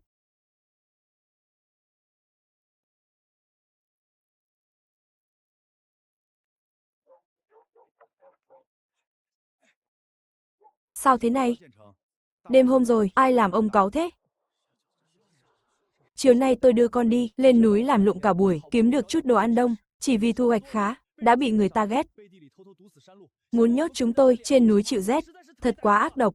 Tôi không có bằng chứng, không vu khống, nhưng ai lòng dạ hẹp hòi, ghen ăn tức ở, cả làng đều biết rõ. Tôi không nói thêm, kẻ này thật thất đức. Đúng là tiểu nhân, ghen ăn tức ở, thối nát tận xương, chơi trò hèn hạ, bắt nạt cha con họ, đồ khốn nạn.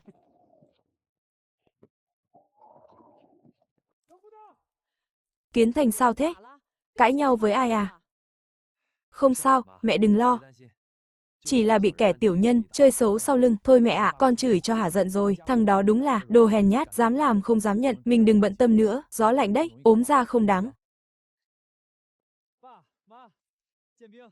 Đây là con săn được, cùng các cháu vào rừng, mẹ cầm về mà nấu. Thế sao được, con này đắt giá lắm, con giữ lấy mà bán, nhà nào cũng, cần ăn uống, đổi gạo vẫn hơn. Con không ăn đâu. Đúng đấy anh Tư, anh cứ giữ lấy đi. Khi nào thèm, vào rừng thử vận. Kiểu gì chả bắt được, anh đừng lo cho chúng tôi. Bảo cầm thì cứ cầm đi, hôm nay may mắn, đào được tận 11 con, thiếu gì con này. Trời đất, bao nhiêu? 11 con, sao đào được nhiều thế? Lửng chó trong núi nhiều quá, đúng 11 con thật mà. Bố dùng khói hun, lùa chúng ra khỏi hang, chạy ra trước 8 con, sau đó đào hang lên, bắt thêm được 3 con nào con nấy béo mầm, con to nhất gần 20 cân, to như con lợn con. 20 cân cơ à, thế thì đúng là của quý rồi. Lửng chó toàn thân là báu vật, thịt thì ngon. Mỡ lửng quý giá, da lông lại đắt tiền, đắt gấp mấy lần lợn. Đúng là đặc sản hiếm có. Anh Tư, dạo này anh vận đỏ quá. Hôm qua bắt được lợn rừng, hôm nay lại đào được chục con lửng, lần tới có lộc nhớ gọi tôi với nhé. Nói bậy nào. Anh bốn chú, bao giờ quên chú? Hôm qua chia thịt lợn rồi, hôm nay cho chú một con lửng, thế mà còn chưa biết đủ à?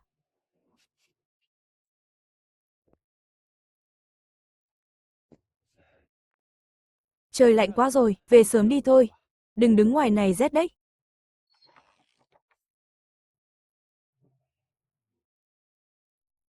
Đừng lại gần, tôi lạnh lắm. Cô đang ở cứ đấy. Giai đoạn này, không được để lạnh đâu. Để tôi tự phủi. Bố, con phủi tuyết cho. Bố đừng để bị lạnh.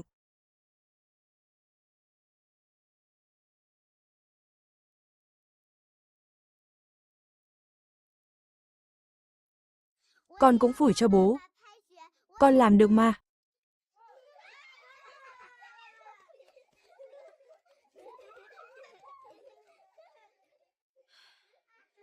Đừng nghịch nữa. Càng phủi tuyết càng nhiều. Vương vãi hết ra đất rồi. Chẳng được tích sự gì.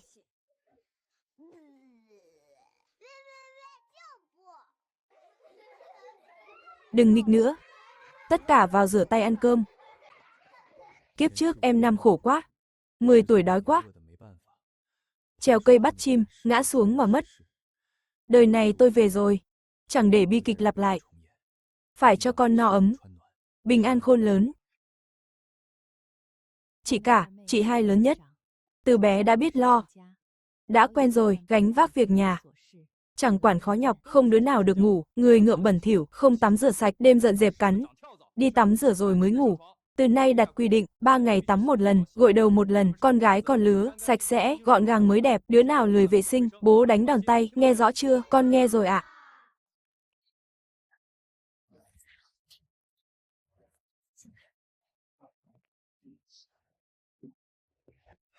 Nhà mình vốn đã khó, chưa đủ ăn đủ mặc. Cần gì cầu kỳ, lắm quy tắc vệ sinh thế. Khổ thân bọn trẻ quá, phải tập thành thói quen, không có điều kiện thì mình tạo ra. Con gái nhà mình phải luôn sạch sẽ, gọn gàng, xinh xắn, con gái phải đẹp, phải đẹp. Từ gì lạ thế? Dạo này ông cứ nói mấy câu lạ đời. Nghe ở đâu vậy? Đừng hỏi nghe ở đâu, cứ biết là tôi nói. Được rồi, ông nói gì cũng đúng.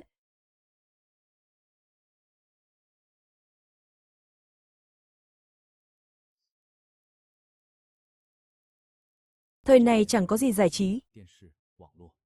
Đêm về ngoài ngủ ra, chẳng biết làm gì, mình sống lại, ngủ cũng ít đi. Thôi thì dậy sớm làm việc.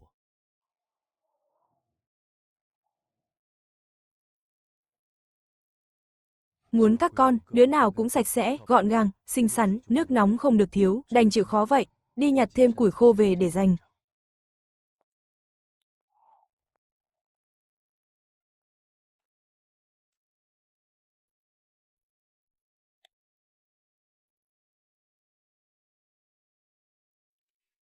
Ngày nào cũng ăn thịt, Có núi tiền cũng chẳng chịu nổi, sớm muộn cũng tán ra bại sản, thật quá quát, đẻ toàn lũ con gái, mà dám ăn tiêu hoang phí, thật là ngang ngược, suốt ngày đóng cửa ăn mảnh, chẳng biết tình làng nghĩa xóm, sớm muộn cũng gặp quả báo.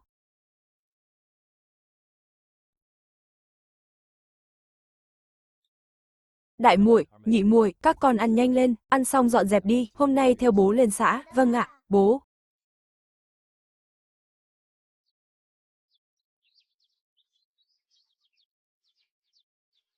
Đưa con đi phố, chẳng phải để làm việc, chỉ muốn các con mở mang tầm mắt, bớt tính nhút nhát, trở nên hoạt bát.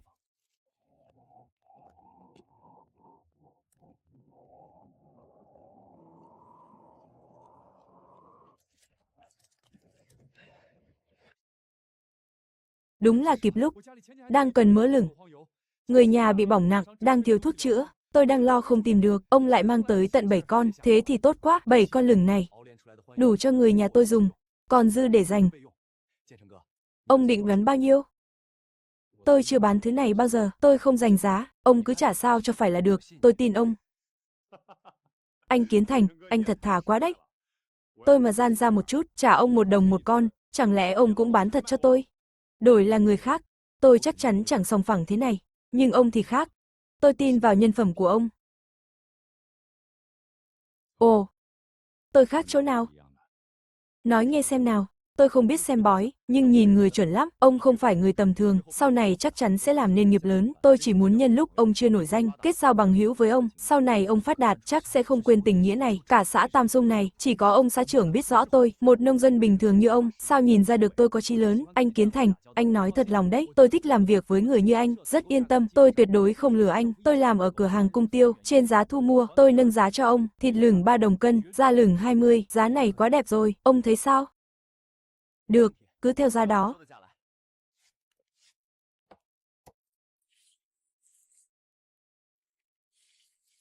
Lẻ tôi bỏ qua cho ông, tính tròn 680, thêm thịt lợn rừng 24, tổng 704, đủ cả.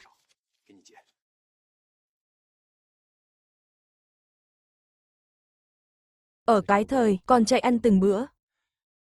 700 đồng, là cả gia tài lớn. Đủ để đổi đời cả nhà rồi. Chú Thiên Duyệt, cảm ơn chú nhiều. Hôm nào, tôi mời chú chén rượu. Mớ thú rừng này, được giá quá.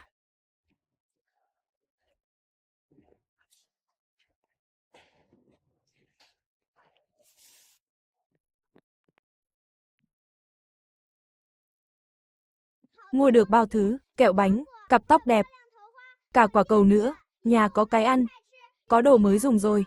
Kiến Thành phát tài rồi à? Chắc nhặt được tiền rồi. Cứ như là vơ vét cả cửa hàng về nhà vậy, vận may tốt thật đấy. Hôm kia bắt lợn rừng, hôm qua đào được đống lửng chó, vận đỏ quá rồi. Phát tài rồi thì mời cả làng, uống chén rượu lấy may đi, mời cả làng uống chén rượu thơm, giải tán đi, đừng có đứng xem nữa, thấy người ta kiếm tiền lại đỏ mắt. Các ông tự vào rừng mà đào lửng chó đi, thứ này tuy khó đào, nhưng trong rừng nhiều lắm, có tay có chân, đừng chỉ biết ghen ăn tức ở.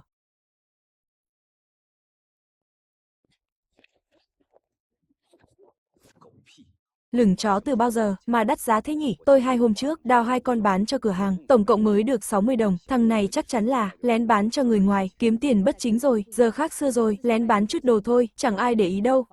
Đừng làm quá lên. Ai bảo không ai quản, buôn bán chui là đầu cơ tích trữ, là hành vi tư bản, phải bị trừng trị, tôi phải đi tố cáo nó, không thì cấp trên truy cứu, cái chức bí thư của tôi cũng bị vạ lây đấy, ông đừng có rước họa vào thân, thời thế giờ khác rồi, cùng làng cùng xóm cả, ngẩng đầu không thấy cúi đầu thấy, đắc tội Đường Kiến Thành, chẳng có lợi lộc gì cho ông đâu, biết thì đã sao, tôi còn sợ thằng cha không biết đẻ, bị cả làng cười chê đó sao, nực cười thật.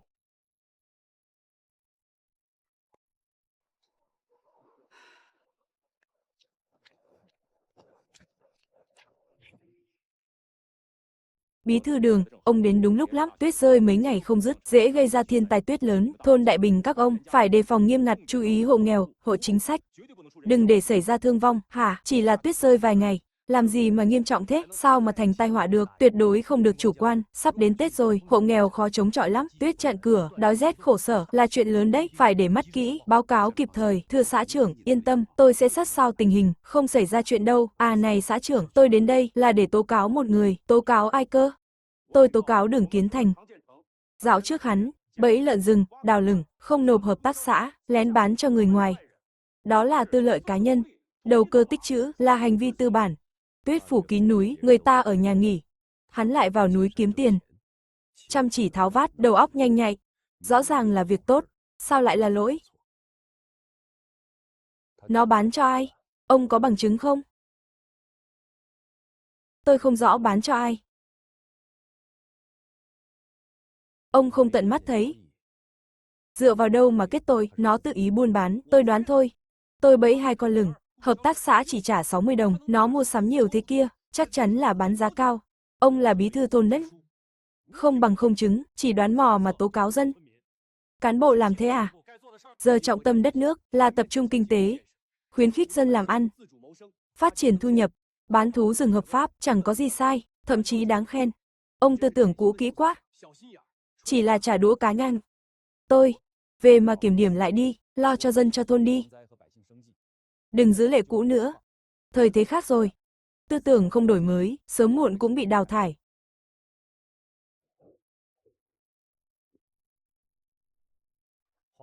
Cậu Hoàng, hiếm thấy quá. Sao nay lại ghé qua đây? Tôi mới thu mua được một mẻ thịt lửng ngon. Lâu rồi không gặp anh. Tối nay mời anh vài chén. Không biết anh có rảnh không? Thịt lửng à? Số hàng này của cậu chắc là từ thôn Đại Bình của đường Kiến Thành chứ gì? À, sao anh biết hay vậy? Bí thư thôn các cậu vừa chạy đến, tố cáo Kiến Thành bán chui thú rừng. Tôi hiểu rồi. Kẻ mua hàng mà ông ta nói, hóa ra chính là cậu, thảo nào mà cậu ta bán được, giá cao hơn hợp tác xã. Vậy tôi làm thế này, giờ không phạm quy chứ? Sẽ không bị gán tội buôn lậu nữa chứ? Không phạm quy, không hề. Còn phải khuyến khích mạnh. Con đường làm giàu mới này. Vậy là chính sách đổi thật rồi. Buôn bán tư nhân. Giờ danh chính ngôn thuận rồi. Trong lòng ông, đã có tính toán gì rồi chứ? Không nói nhiều nữa. 6 giờ tối nay, tôi đợi ông ở quán cơm Quốc Doanh.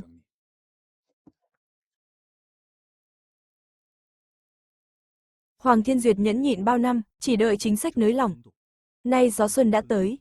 Con rồng nơi đầm cạn này, cuối cùng cũng sắp tung cánh. Bố ơi, thịt gì đây à? Trông ngon quá bố ơi. Thịt con lửng đấy. Tối nay bố con mình xào thịt lửng. Tiểu Bát có ăn không nào?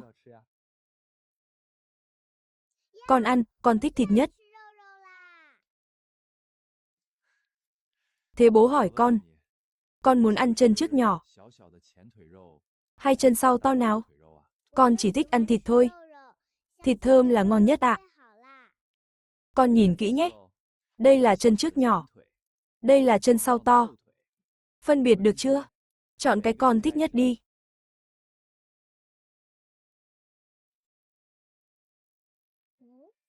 Con ăn cái nhỏ này. Chân trước là được ạ. Sao con chọn chân trước? Nói bố nghe xem nào. Chân trước nhỏ, con ăn vừa đủ. Chân sau to, để các chị ăn. Ai cũng được no. Khổng Dung nhường lê. Con gái bố mới 2 tuổi, đã biết nhường nhịn rồi. Kiếp trước con chưa đầy 4 tuổi, đã mất vì bạo bệnh. Kiếp này bố dốc hết sức, phải bảo vệ con bình an. Con gái bố ngoan quá. Còn nhỏ thế mà. Đã biết thương các chị. Đúng là của bố. Các chị tốt nhất. Đồ ngon, phải chia cùng các chị. Mọi người cùng no. Bố ơi, hôm nay, chỉ ăn món thịt này thôi à? Thịt thơm hay thịt cay à?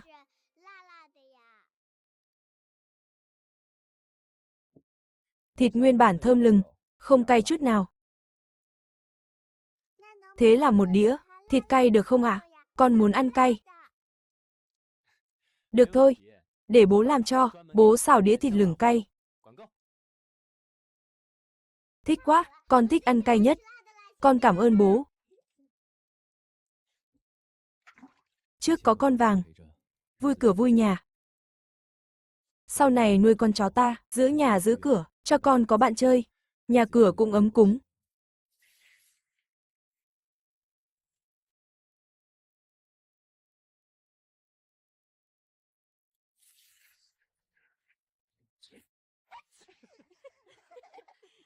Tiểu Thất, cay thế này đủ chưa? Có đúng là món con muốn ăn cay không? Con không ăn cay nữa. Cay quá, con khóc rồi. Vừa nãy chẳng phải, con đòi ăn cay sao, sao giờ lại đổi ý, con không thích nữa. Con chừa rồi. Đi rửa tay đi, tay bẩn quá kìa. Không rửa tay, thì không được ăn cơm.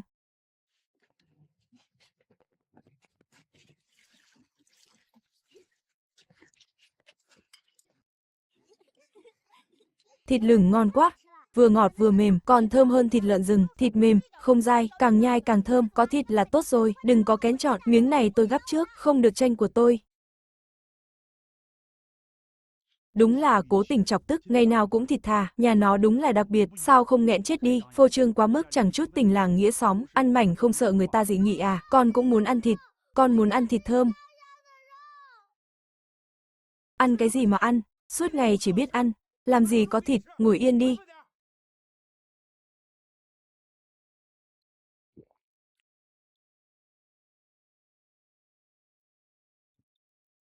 Nào, tiểu thất thử món con mong chờ đi, thịt cay đây này, giờ có dám ăn không?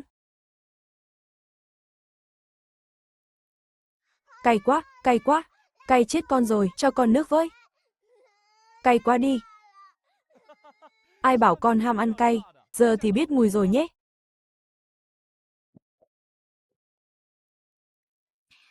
Vẫn cay quá, miệng con như cháy rồi. Bố xấu quá, cố tình lừa con ăn thịt cay, con không thích bố nữa, hứ. Được rồi, bố sai rồi. Không nên trêu con bé út, lần sau bố không cho con ăn thịt cay nữa, tha lỗi cho bố nhé. Hứ, con chẳng thèm nói chuyện với bố. Bố ơi, con muốn bế. Con muốn bố bế. Đừng nghịch nữa, ăn cơm đi, ăn cho xong đã. Vâng. Không ngờ con bé út còn nhỏ mà, đã có uy tín trong lòng các em thế. Đúng là quản gia nhí.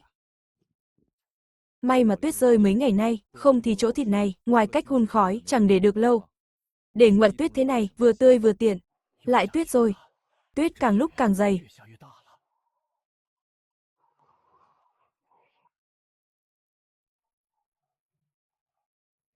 Các con ở yên trong nhà, không được chạy ra ngoài. Bố ra ngoài dọn tuyết trên mái nhà đây.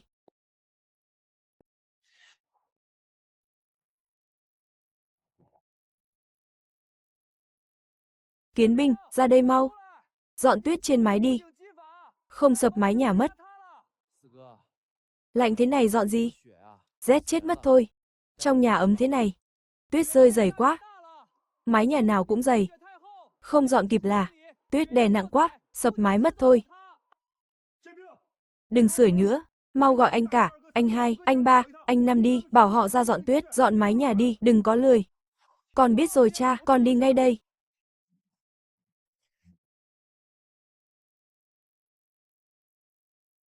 Mong đừng có bão tuyết, mình chẳng có quyền thế, nói chẳng ai nghe, có lòng nhắc nhở, người ta lại bảo mình lo chuyện bao đồng, thôi tự lo nhà mình.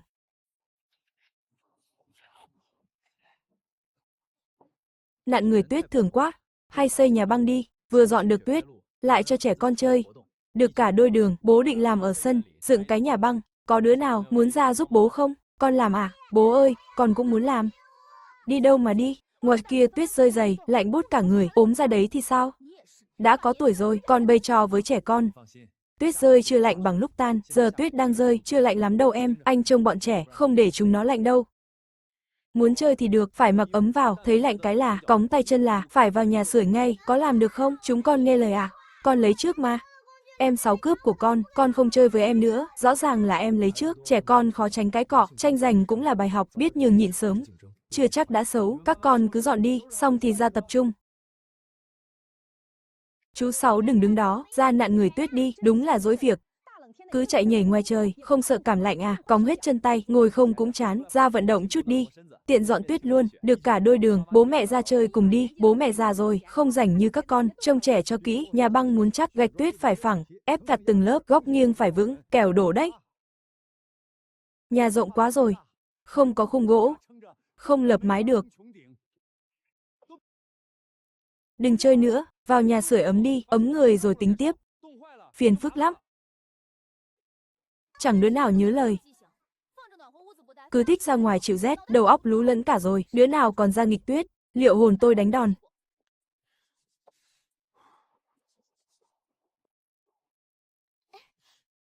Nhìn xem này, đã bảo đừng nghịch lại không nghe, giờ thì cảm lạnh rồi đấy. Xem còn dám bướng không? Trẻ con thời này, tuy thiếu ăn thiếu mặc, người ngợm gầy gò, nhưng quen việc đồng áng, chẳng sợ gió sương, khỏe hơn tưởng tượng. Chỉ bát nước gừng là khỏi cảm xoàng.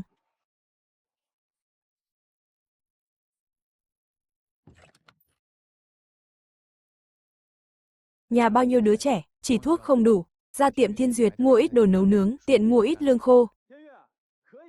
Trời tuyết trốn trong nhà, ăn lẩu uống chút rượu, thật là sướng đời. Anh Kiến Thành, gió tuyết thế này, anh lại ra tận xã à? Gì cơ, lại vào núi, kiếm được món ngon rồi. Đây là người ông hay nhắc, vào rừng săn lợn lòi, bắt lửng chó giỏi đấy.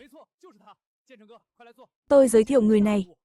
Chủ tịch xã Trần đấy, quan phụ mẫu thực thụ. Ông đến đúng lúc lắm, mời chủ tịch chén rượu, tôi nhớ ra rồi. Bình thôn sập nhà vì tuyết, 3 cụ già qua ải, hơn chục người bị thương. Chủ tịch Trần cứu nạn đêm, lại vì uống chén rượu này, bị tố cáo nồng nặc mùi rượu, sự nghiệp tiêu tan từ đó. Ngẩn ngơ gì thế, đừng coi thường chủ tịch, ngày thường bận trăm công, khó gặp mặt lắm đấy, chứ đừng nói là uống rượu, mời rượu đi, tôi nghe danh ông vì dân, làm việc thực tế, là quan tốt của dân, tôi xin mời ông nửa chén, không phải tôi không mời đầy, tuyết rơi không ngớt, dễ gây họa tuyết lắm, giờ không phải lúc để uống rượu đâu ạ. Bác uống xong, phải lo ngay, đi kiểm tra đi ạ, kẻo xảy ra chuyện lớn. Chú nói thế không phải, tôi gọi chú đến, để uống rượu trò chuyện, sao chú lại đến, phá đám thế này, bác thông cảm cho, tôi nóng vội quá, đợi tuyết tạnh hẳn, hết nguy cơ thiên tai.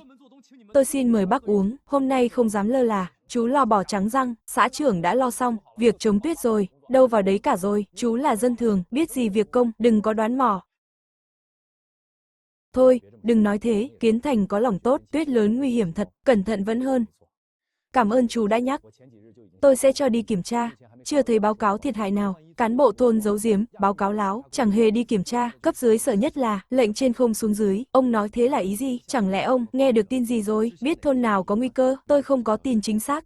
Chỉ là tôi tận mắt thấy, thực tế ở cơ sở, thôn khác tôi không rõ, nhưng ở thôn Bình chúng tôi, bí thư Đường Đức Nghĩa, đúng là một kẻ, vô trách nhiệm, bất tài.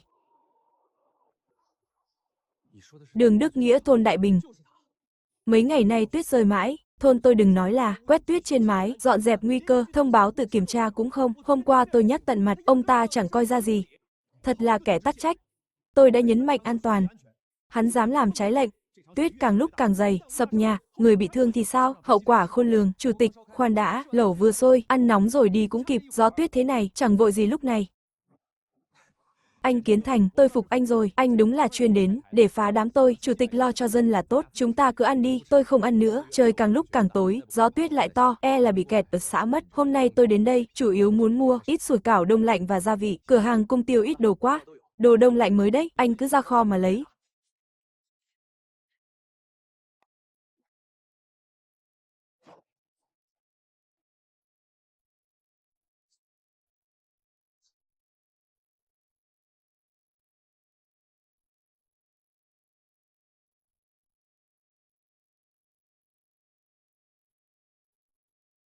Chủ tịch Trần, các anh đội tuyết lớn, lặn lội đến Đại Bình thôn để kiểm tra thiên tai phải không? Đường Kiến Thành, anh đến đúng lúc lắm, đồng chí nữ đi cùng chúng tôi, không may bị trẹo chân rồi, tôi thấy ông mua nhiều thuốc, có thuốc nào chữa, cao dán bong gân không? Chuyên trị va đập. Dùng được ngay.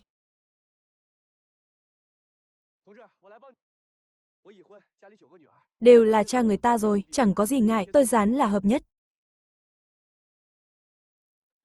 Phiền ông quá. Người thời này, thật thà, kín đáo quá, chạm vào nhau chút thôi, đã thấy ngại ngùng, đáng yêu và thuần khiết. Trời sắp tối hẳn rồi, đường núi trơn nguy hiểm, đồng chí này bị thương nặng, vẫn cố vào thôn kiểm tra sao? Thưa xã trưởng, tôi chịu được, cho tôi cái gậy là được, không lỡ việc kiểm tra đâu, sợ thiếu người ứng cứu, nên gọi mọi người hỗ trợ. Giờ trời tối quá rồi, việc gấp phải làm ngay, đành phiền đồng chí cố gắng. 3 người chúng tôi thay nhau cõng, tôi không sao, xã trưởng, tôi chịu được mà, mau vào thôn thôi. Thôn mình có mấy hộ Nam Bảo, nhà đất hộ nghèo, lâu ngày xuống cấp chẳng trụ nổi đâu, dễ đổ lắm. Nhà thứ 5 đằng kia là nhà ông Ngừng Tam Thủy, ông cụ 70 rồi, con cái mất sớm, một mình nuôi 4 đứa cháu, sống nhờ cứu trợ, nhà đó nguy hiểm nhất, các anh đi khuyên họ sơ tán đi, rồi qua hội quân với tôi, anh Đường, nay nhờ anh cả. Chuyện nhỏ thôi, chân cô đau quá thì cứ qua nhà tôi nghỉ, nhà tôi toàn con gái, chẳng ai dị nghị đâu. Vậy tôi không khách sáo. Anh về rồi đấy à? Tuyết rơi đường trơn. Sao về muộn thế? Chủ tịch xã Trần tới, đi kiểm tra tuyết lũ. Tôi phải qua giúp một tay, anh có phải cán bộ đâu, việc gì đến lượt anh, ở nhà nghỉ đi không được à? Chủ tịch xã thật lòng, vì dân mình cứu nạn. Tôi là người làng này, sao đứng nhìn được? Ra đi với tôi ngay. Chưa ngủ à anh Tư, nửa đêm có việc gì, gấp thế? Tiếng gì thế? Sợ quá. Nhà cũ sập vì tuyết rồi, mau qua cứu người đi.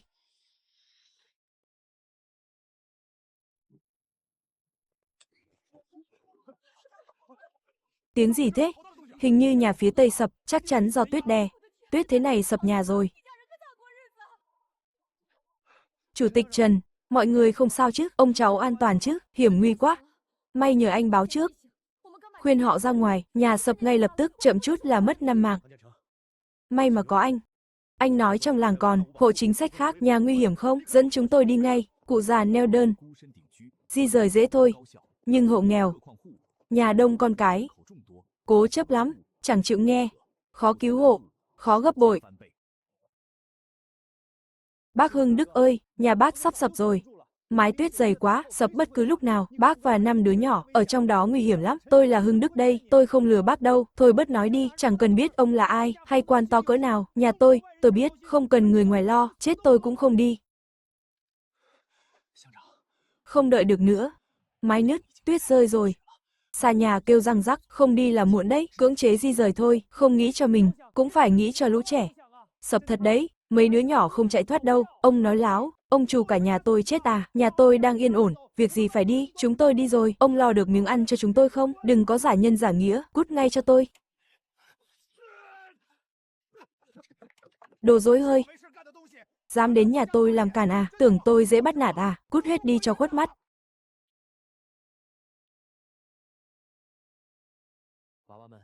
Không có áo ấm à? Ra ngoài sợ lạnh à? Theo tôi đi tránh bão tuyết đã. Tôi cho các người ăn canh thịt nóng. Ông cho chúng tôi ăn thịt thật à? Không lừa đấy chứ. Tôi lừa ông làm gì? Dạo trước tôi vào rừng, bắt được mấy con lợn rừng. Cả làng ai chẳng biết. Tôi nói là làm. Chúng tôi đi theo ông. Đường Kiến Thành, ông định làm gì? Ông không đẻ được con trai, nên muốn cướp con tôi à? Tôi nói cho ông biết, có chết tôi cũng không để, ông đụng vào con tôi đâu.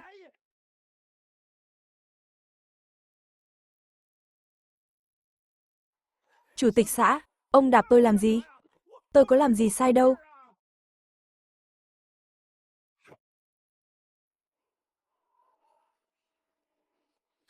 Giờ mới biết sợ à, nếu không nhờ chủ tịch xã và Kiến Thành hết lòng khuyên can cứu ông, thì ông cùng 5 đứa nhỏ đã bị chôn sống rồi, thật là phúc lớn. Ông trời ơi, sao cứ đày đọa tôi thế này, cướp mất vợ tôi, làm tôi què một chân, giờ lại sập cả nhà tôi, phải ép tôi chết mới vừa lòng sao? Thật là nghiệt ngã. Thân tàn tật nuôi 5 đứa trẻ. Không nhà không gạo, sau này sống sao đây? Ông yên tâm đi, tôi đi nấu cháo thịt cho bọn trẻ, tìm thêm áo ấm cho chúng. Ông là bí thư Tôn Đại Bình. Tôi đã nhắc đi nhắc lại, phải kiểm tra nguy cơ bão tuyết, di rời dân khỏi nhà nguy hiểm. Ông thì bằng mặt không bằng lòng, phớt lờ lời tôi, chỉ trong một đêm, đã sập 2 căn nhà rồi. Nếu không nhờ Đường Kiến Thành nhắc kịp, cứu người kịp thời, đêm nay cả thôn, đã mất mạng nhiều người rồi. Ông gánh nổi trách nhiệm không? Đường Đức Nghĩa này vô trách nhiệm quá. Chỉ biết hưởng, chẳng màng dân sống chết. Lợi lộc thì tranh phần đầu, trách nhiệm thì trốn biệt, việc khó toàn trốn sau, cách chức hắn đi, cách chức tôi, chỉ bằng các người. Ai đủ bản lĩnh đụng vào tôi? Nói thật cho mà biết, cái ghế bí thư này là anh vợ tôi sắp đặt, đứa nào dám cách chức tôi, kể cả ông, chủ tịch Tần, anh vợ ông là nhân vật nào? Nói nghe xem nào, anh vợ hắn là cục trưởng huyện, nhân vật có quyền đấy, chúng ta không đắc tội nổi đâu. Sợ rồi à? Sao không sợ sớm đi? Đúng là lũ nhà quê, chẳng biết gì cả, vừa nãy ông giỏi lắm mà. Đạp tôi xuống tuyết. Thử đá tôi cái nữa xem.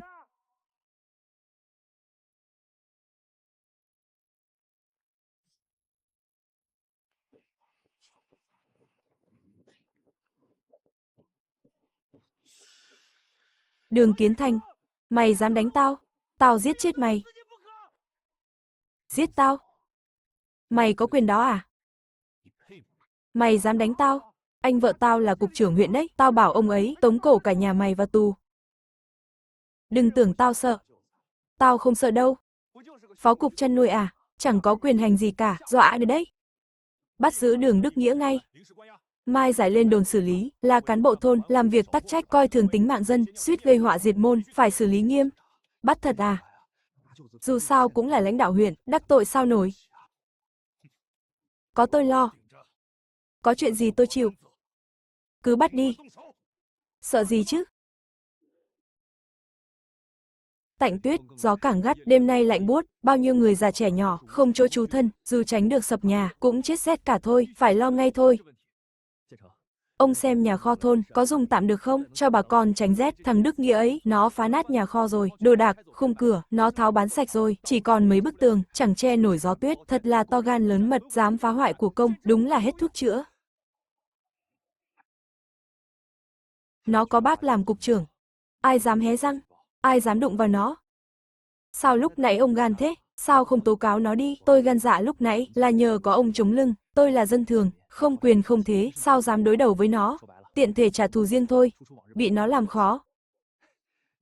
Không nói chuyện này nữa, giờ mấy chục người mất nhà.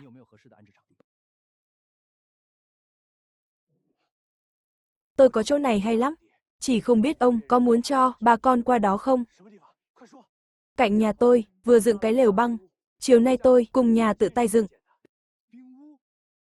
Lều băng ở được đấy, dẫn tôi đi xem ngay. Ông khéo chọn thật. Hay ông biết trước tối nay có tai nạn rồi, nên dựng lều trước? Tôi làm gì có tài đó. Chiều nay dọn tuyết, tuyết chặn hết lối đi, bọn trẻ bí bách quá, chẳng được ra ngoài, nên tôi cùng nhà tiện tay, dựng cái lều này thôi, bố và em trai tôi, ngay trước cửa nhà, đúng lúc cần dùng tới. Quyết định ở đó đi, đưa bà con vào lều.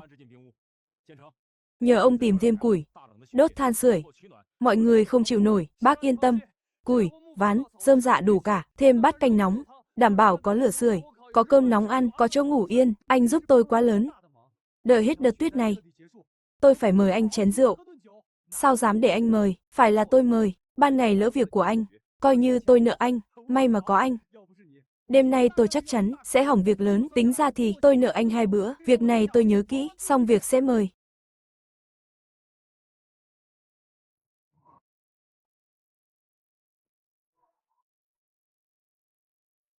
Mọi người đừng vội, từ từ thôi, đổ hết canh rồi, ai cũng nhịn đói. Đứng lại hết cho tôi, lùi lại phía sau, ai còn chen lấn nữa, tôi cho ăn gáo sắt này. Lùi hết ra sau, trời đất ơi, bà này ghê gớm thật, khí thế quá. Nghe lời sớm có phải xong rồi không, xếp hàng vào. Theo thứ tự, ai dám làm loạn, đừng nói là canh thịt, ngụm nước nóng cũng đừng hòng uống. Đống lửa ấm áp, chiếc giường êm ái, khiến bà con mất nhà cửa, thấy ấm lòng lạ thường, thậm chí thầm nghĩ trận thiên tai này lại cho họ một đêm yên ổn. Người cô không chịu nổi nữa rồi, đừng cố quá, đi nghỉ đi. Thưa xã trưởng, tôi không sao. Tôi còn cố được. Đồng chí Tưởng, không thể cố được nữa, bị thương mà cố quá, dễ thành tật đấy, về nhà tôi mà nghỉ. Nhà chỉ có vợ tôi và 9 đứa con gái, toàn đàn bà con gái, tiện lắm, đừng ngại, đêm nay tôi không nghỉ được, phải ở đây cứu trợ, giờ này qua đó, có phiền chị dâu không, và các cháu nghỉ ngơi, đêm nay làng xóm náo nhiệt, mọi người chưa ngủ đâu, cứ yên tâm theo tôi. Đêm nay nếu không có, Đường Kiến Thành lo liệu, hết lòng giúp đỡ, chỉ mấy người chúng tôi, không gánh nổi. Trận cứu trợ này, bữa rượu này tôi phải mời. Đây là đồng chí Tưởng Giao ở xã, bị thương ở chân mà vẫn thức cả đêm, mình tiếp đón cậu ấy nhé, sắp xếp cho cậu ấy nghỉ ngơi, tôi đi làm việc tiếp đây, tôi muốn đi cùng anh. Ngoài kia tuyết lớn, nhiều việc, các con ở nhà ngủ ngoan, không được chạy lung tung. Chị dâu, đêm hôm làm phiền chị, thật ngại quá. Không phiền, không phiền, cậu là cán bộ xã mà, cứu trợ vất vả cả đêm, ngồi nghỉ đi chị, để tôi lấy nước, chị nằm giường con bé. Chị dâu đang ở cữ. Đừng động tay vào, để tôi làm cho, phiền chị quá. Mẹ, để con, cô ơi, con lấy nước. Cháu ngoan quá, cháu tên gì? Cháu là Đường Tam Muội, nhà cháu thứ 3, cô đẹp quá ạ. Da cô trắng thế, cháu cũng xinh. Cố gắng lớn lên rồi sẽ trắng trẻo thôi, bố cháu bảo 9 chị em cháu sẽ nuôi cho béo tốt, nhà cháu 9 chị em út mới 10 ngày, trước bố hay mắng, dạo này bố tốt lắm, mua kẹo, nấu cơm, mong bố mãi thế. Cháu sợ à? Sợ bố lại như xưa. Tam Muội, muốn bố mãi tốt thế. đừng như xưa nữa, có cách cả đấy. Làng này ai cũng trọng nam, chẳng qua vì nghĩ con trai mới nối dõi tông đường, phụng dưỡng, chống đỡ gia đình, con gái đi lấy chồng là người ngoài, chẳng giúp được gì nhiều, nhưng đó không phải nguyên nhân gốc rễ. Cái lệ cũ mấy nghìn năm nay, trọng nam khinh nữ, đàn ông nắm quyền, nhưng thời thế đổi thay rồi, phụ nữ cũng gánh vác được, các con muốn bố mãi thương yêu các con thì phải tự mình cố gắng, việc đàn ông làm được, các con phải làm tốt hơn, hiếu thuận với cha mẹ, để cha mẹ hiểu rằng nuôi con gái cũng có phúc. Giây phút này, mấy mẹ con lòng đã đổi thay, còn Đường Kiến Thành bôn ba, chẳng hề hay biết. Cả đêm thức trắng làm việc, nhà nguy hiểm cả thôn, công trình phụ đổ nát, đã kiểm tra xong hư hại.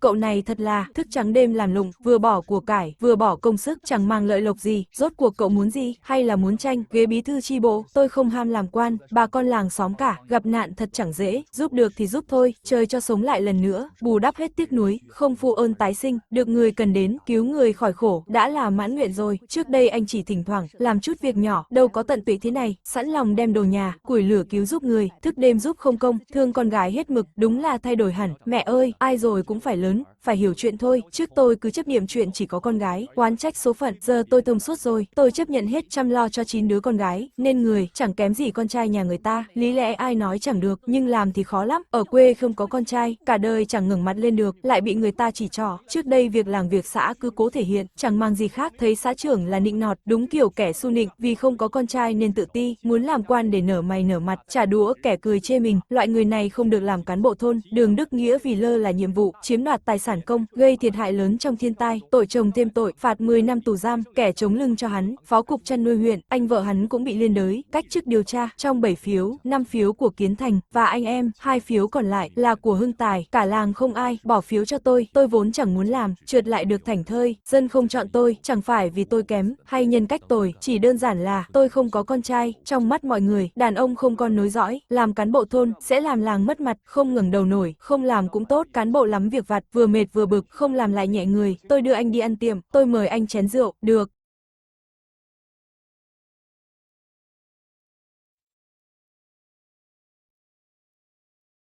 Nói nhỏ với các ông, năm tới xã mình sẽ mở cửa kinh tế, khuyến khích dân buôn bán, làm nghề phụ, hai người có tính toán gì không? Tôi hưởng ứng đầu tiên, tôi muốn biến quán này thành quán tư nhân, tự làm chủ. Có được không? Cái này không thông đâu, tài sản công không được tư hữu hóa. Anh muốn mở quán thật à? Tôi ủng hộ anh tự tìm chỗ, tự dựng bếp lò, mở một quán tư nhân, tôi cũng muốn lắm, nhưng trong tay chẳng có vốn, hay để anh Trần cho góp vốn, đầu tư chút cho tôi kiếm lời. Ông đừng trêu tôi nữa, tôi quyết bám trụ cơ sở, làm việc công, đời này không học nổi buôn bán, góp vốn phải tách bạch, còn Kiến Thành thì sao? Chính sách mới mở cửa, anh có dự định gì? Tôi chẳng có dự định gì lớn, đời này không cầu làm quan, không cầu giàu sang, chỉ muốn sống yên ổn, cho vợ được nhờ, nuôi 9 đứa con gái, khỏe mạnh, vui vẻ là đủ. Ông nói thế mà bảo không có ý gì, nuôi 9 đứa con gái, giữ cho gia đình yên ấm, đó mới là việc khó nhất, tâm nguyện thiết thực nhất, thật chẳng dễ dàng gì. Tôi có 3 thằng con trai thôi, nuôi khôn lớn đã khó như lên trời, mà con gái ông, đứa nào cũng ngoan ngoãn, tôi thật lòng ngưỡng mộ, người ta cứ chê sinh con gái, tôi lại thấy con gái mới tình cảm, người xưa bảo con gái là người tình kiếp trước của bố, thế thì nói vậy, anh Kiến Thành kiếp trước chẳng phải là gã Trần Thế Mỹ đa tình sao, ấy chứ,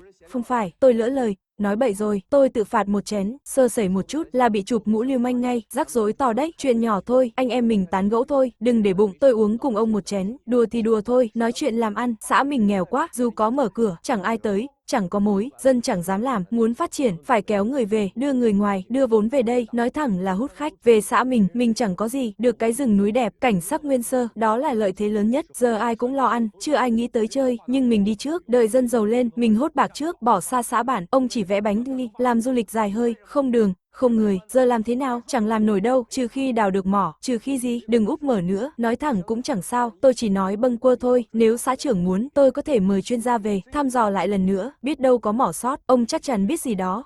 Khai thật đi. Đường Kiến Thành chợt nhớ về kiếp trước, 2 năm nữa xã Tam Sung sẽ tìm ra, mỏ thạch anh và Wolfram lớn, trữ lượng rất dồi dào, bị ông chủ ngoài tỉnh thâu tóm, dân làng chẳng được đồng nào, nếu mình giành được mỏ này, sẽ sớm đổi đời làm giàu, cho vợ con cuộc sống tốt, may là 2 năm nữa, mỏ mới công khai, mình còn đủ thời gian, tích lũy vốn liếng. Chốt kế hoạch khai thác. Đường Kiến Thành cần gấp một khoản vốn khởi nghiệp, kiếp trước sống nhục nhã, tự ti cả đời, kiếp này chỉ muốn nỗ lực cho 9 đứa con gái, tương lai vững vàng, dù nghèo nhưng dựa vào ăn uống, núi sông nơi này là đường sống duy nhất, toàn là làm ăn lâu dài. Chậm quá, tôi cần tiền gấp. gom vốn khởi nghiệp, chờ không nổi. Bố chơi cùng con. Vui lắm. Ngồi chắc, bố đẩy. Thích quá. Nhanh quá. Bố nhanh nữa. Nhanh nữa đi. Bố, con cũng chơi. Con cũng muốn trượt. Được, từng đứa một. Ai cũng có phần. Bố mệt đứt hơi. Các con tự chơi đi, đừng để ngã đấy.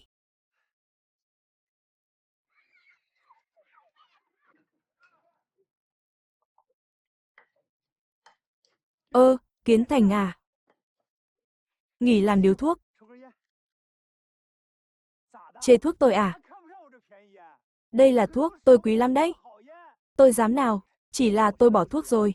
Anh Hưng Đức, tôi nhớ nhà ông có khẩu súng kíp cũ, giờ còn dùng được không? Sao tự dưng hỏi thế, định lên núi săn à? Chỉ là rảnh rỗi thôi, hỏi chơi vậy thôi, chú à. Không phải tôi không cho mượn, cái chân này của tôi cũng vì đi săn mà hỏng đấy, súng kíp nguy hiểm lắm, trong núi lại càng hiểm nguy, núi rừng hiểm trở lắm, tôi biết là nguy hiểm, nhưng giờ tuyết phủ kín núi, trong thôn chẳng có việc gì, rảnh rỗi cũng chán, chi bằng vào núi thử vận may, nếu ông thấy khó xử, thì tôi đi hỏi người khác, đừng nghĩ ngợi, từ khi chú cứu con tôi, lại còn cho bát canh thịt, tôi coi chú như em ruột, tôi sợ chú gặp chuyện, chú chưa đi săn bao giờ, lỡ xảy ra chuyện thì sao, nếu chú muốn đi săn thật, tôi không cản, nhưng phải cho tôi đi cùng.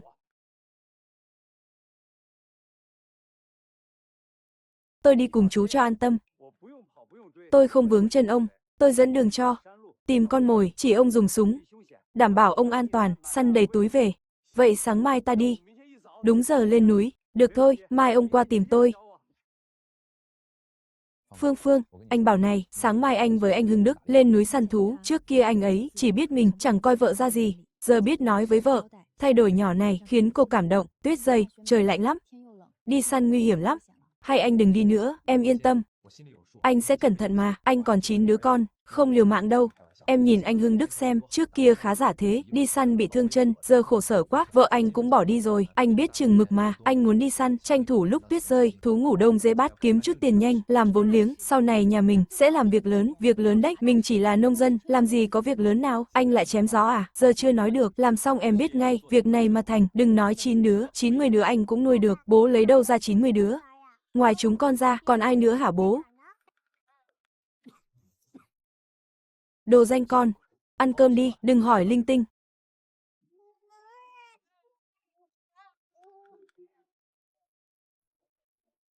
Đồ ngốc này, sao cái gì cũng học thế? Đồ ngốc là trứng gì à?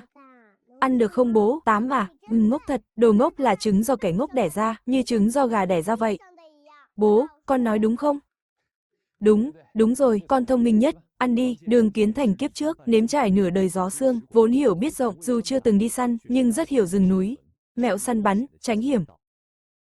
Mấy đứa con gái thương bố, đêm qua thay nhau thức, nướng khoai cho bố. Nấu cháo nóng, còn có thịt gác bếp, bố mang theo đi, rừng lạnh, ăn no mới đỡ, bố biết rồi. Đường Kiến Thành xúc động, thầm nghĩ trong lòng, quả nhiên có con gái, mới là phúc lớn nhất, vừa ngoan vừa hiếu thảo, bố dậy rồi à? Cơm có bị nguội không, con cùng các em thay nhau giữ lửa, bố vừa ngủ quên mất, con đi hâm lại ngay, khỏi, vẫn còn nóng đây, khổ cho các con quá, con vào ngủ tiếp đi. Bố ăn xong là đi ngay, bố vào rừng nhớ cẩn thận. Bình an trở về bố nhé, kiếp trước sống đời cô độc, chưa từng biết đến cảnh con cái quây quần, ấm áp hiếu thuận, đời này có 9 đứa con ngoan, là phúc lớn nhất đời.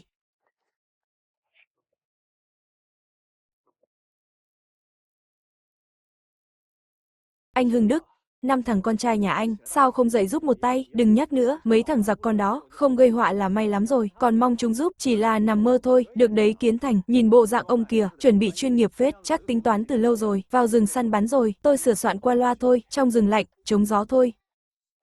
Anh Hưng Đức, tôi nghe nói, thành phố lắp được chân giả, anh có định lắp không?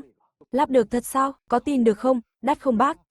Tôi nghe người ta đồn thế, thành phố làm được, chất liệu khác, giá khác, nhựa thường thì rẻ, bền, inox thì chắc chắn hơn, còn loại gốm cao cấp, mỗi tội giá hơi chát, rẻ nhất cũng vài trăm, bằng cả năm công đấy, được, phen này tôi theo bác. Đi săn kiếm tiền, đủ tiền tôi đi lắp chân. Chân cẳng ổn rồi, tôi săn nhiều, kiếm nhiều. Gánh vác gia đình, nuôi 5 đứa con tôi. Tuyết phủ kín núi, thú rừng khó tìm, thú rừng phần lớn đều trốn trong hang, chẳng chạy ra ngoài đâu. Đường Hưng Đức nói hưa vượn, toàn mấy thứ ai cũng biết, mẹo hay giấu tịt đi. Ông ta sống 70 năm, ngoài mặt chẳng lộ gì, trong lòng hiểu rõ cả, bác Hưng Đức khổ thật, chi bằng cứ đưa anh ấy đi, kiếm chút tiền sống qua ngày, và lại súng là của nhà anh ấy. Anh Hưng Đức này, anh hay đi săn, thường lên mạn núi nào, núi rừng đi khắp nơi, chẳng có chỗ nào cố định, Tam Sung mình chẳng có gì nhiều. Thú rừng thì không thiếu. Tôi nghe người ta bảo, quanh núi Đại Xuân thấy nhiều dấu vết lợn rừng, đừng nghe lời đồn nhảm, núi Đại Xuân toàn cây xuân, mùi hắc lắm, lợn rừng không ở đâu, cùng lắm chỉ đi ngang qua, chú mới đi săn lần đầu, đừng mơ bắt lợn rừng, bắt được gà, thỏ là tốt rồi, đừng có trèo cao ngã đau, tôi cũng sốt ruột thật. Ở nông thôn bây giờ. Đường Hưng Đức thoáng động tâm. Chú nói thật chứ? 2,5 hào một cân, bao hết. Thật 100%. Không lừa chú đâu, vậy mình lên núi Đại Xuân thôi, nhớ kỹ đấy, gặp lợn rừng đừng nhìn thẳng, tránh mặt nó ra. Tôi nổ súng xong, tìm chỗ nấp ngay. Súng kíp nổ to, dễ làm thú dữ điên lên, nhồi thuốc với đạn, phải biết chừng mực, sơ sẩy là nổ súng, cũng còn chút lương tâm, không giấu nghề.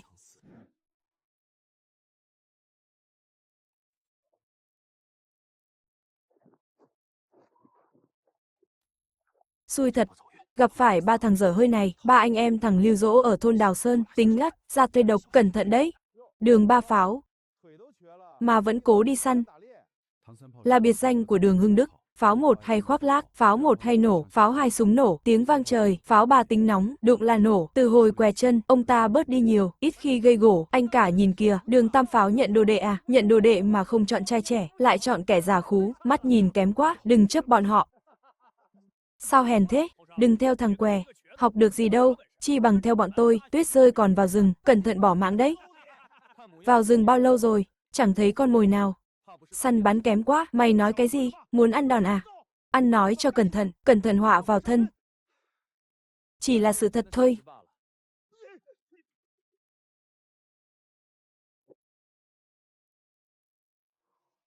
Đồ hỗn láo, để tao xem. Hai đứa chúng mày, săn được cái gì? Lưu Dỗ, làm người phải có quy củ. Các người bám theo bọn tôi, quá đáng lắm rồi đấy, núi này của nhà ông à. Bọn tôi muốn đi đâu thì đi, ông quản được à, đừng có mà lên mặt. Muốn đi theo cũng được, phải theo luật của tôi. Còn cố tình phá đám, cướp miếng ăn, súng tôi không nể ai đâu. Có khẩu súng rách, thằng què mà láo à? Có giỏi thì bắn, vào ngực tao đây này, không bắn là đồ hèn. Á, đau quá. Mày dám bắn thật à?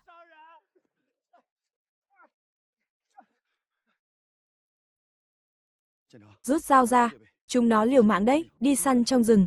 Đã là treo đầu, trên thắt lưng rồi, thằng ba bị thương rồi, liều với chúng nó, hôm nay phải phế, hai thằng này, đừng manh động, nó nương tay rồi. Không thì thằng ba chết rồi, hôm nay anh em mình, vượt giới trước, chịu thôi. Nhưng đường Tam Pháo, cả mày nữa, thù này coi như xong.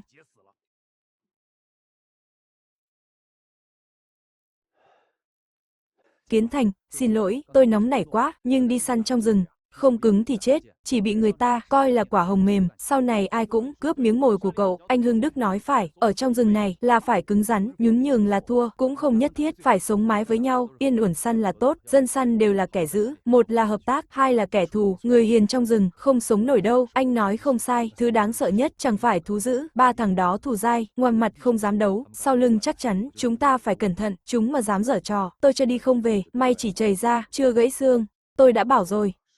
Đều là đem mạng treo đầu ngọn giáo, đừng có chọc nhau, chứ đến lúc cùng, ai cũng dám nổ súng. Đành ngậm bồ hòn, tôi nuốt không trôi, không nhịn thì làm gì, mình phá luật trước.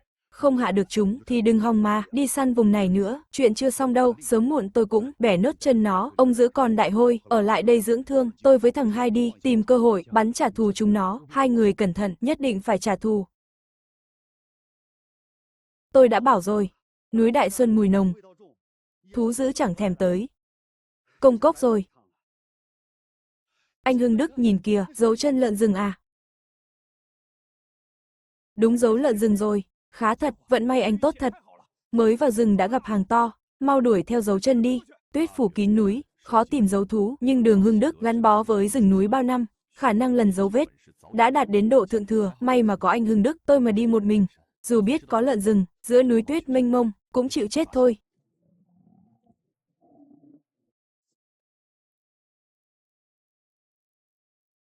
Anh Hưng Đức sao thế, thấy con mồi rồi à, khẽ thôi, lợn rừng ở ngay phía trước. Thế còn đợi gì nữa, lên thôi. Càng gặp con to, càng phải bình tĩnh, thú rừng cảnh giác cao, lại hung dữ, chưa kể còn có kẻ khác rình rập, không được lơ là, chẳng ngờ đi săn, còn phải đề phòng kẻ khác, hiểm nguy quá, đừng hại người. Trong rừng sâu này, cẩn thận mới sống lâu. Dấu vết đâu mất rồi, hay là bị lộ rồi? Quên quy tắc rồi à? Im miệng, dùng mắt, mũi, đừng dùng mồm. Mùi lợn rừng nồng quá, chắc chắn có đàn lớn, phải hơn chục con. Đường Tam Pháo chắc chắn đã thấy con mồi nên mới xóa dấu vết, xui xẻo thật, đi lùng 2 ngày chẳng thấy cọng lông nào, nó vừa tới đã gặp ổ, vận may tốt thật, hôm nay không cướp lợn. Chỉ xử Đường Tam Pháo, mượn tay lợn rừng, bẻ gãy chân còn lại, cho nó tàn phế luôn, cứ nổ súng đi, đánh lén là xong, việc gì phải rắc rối thế, mày ngu à, bắn chết người là đền mạng đấy, bị bắt thì cả hai đứa mình, đều đi tù cả, mượn tay lợn rừng hại người, thì là tai nạn, chẳng ai bắt bẻ được, chẳng đáng vì thằng dở hơi đó, mà tự hại mình, đúng là thợ săn già, cảnh giác thật đấy, đã đoán trước được, mưu hèn kế bẩn rồi.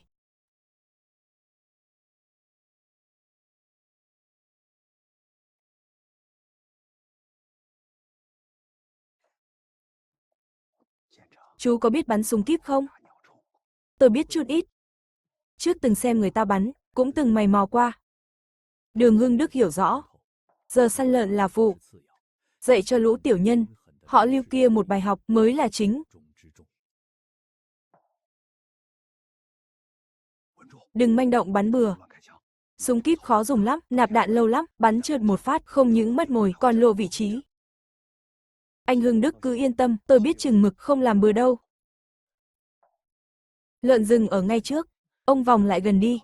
Phải đứng ở chỗ cao đầu gió, đừng lại quá gần. Lợn rừng điên tiết, sức hút kinh lắm, người chạy không lại đâu. Tôi vòng phía bên kia, phối hợp với nhau.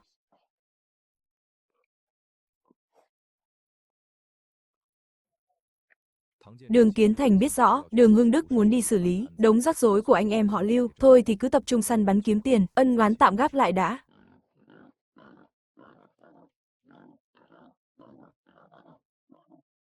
Cha cha, lắm lợn rừng thế này, hôm nay đúng là may mắn.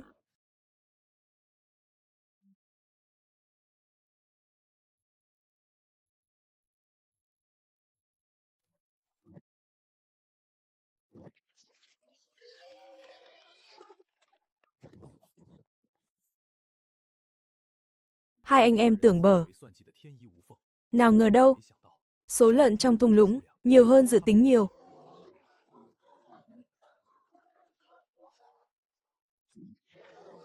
Anh ơi chạy mau, lợn rừng lao về phía mình rồi, nhiều lợn quá. Chạy mau lên, đừng đứng ngây ra đó.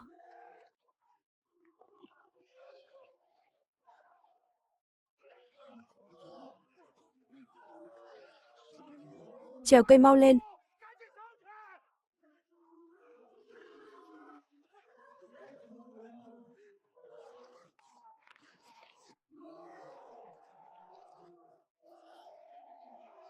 Anh ơi cứu em sắp rơi rồi, cứu em với. Ôm chặt vào, để tôi bắn dọa chúng. Súng hỏng rồi.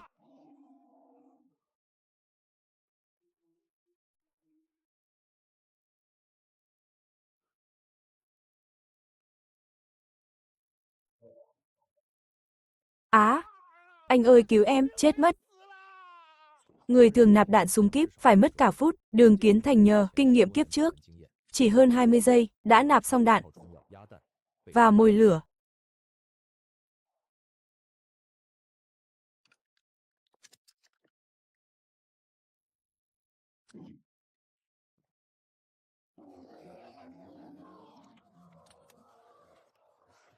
Lợn rừng hung hãn chỉ là bản năng, chứ không dai dẳng, như lật sói.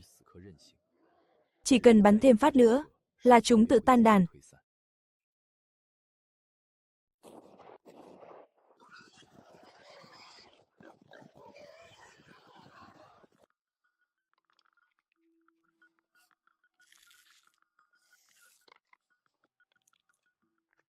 Cứu tôi, anh ơi cứu em.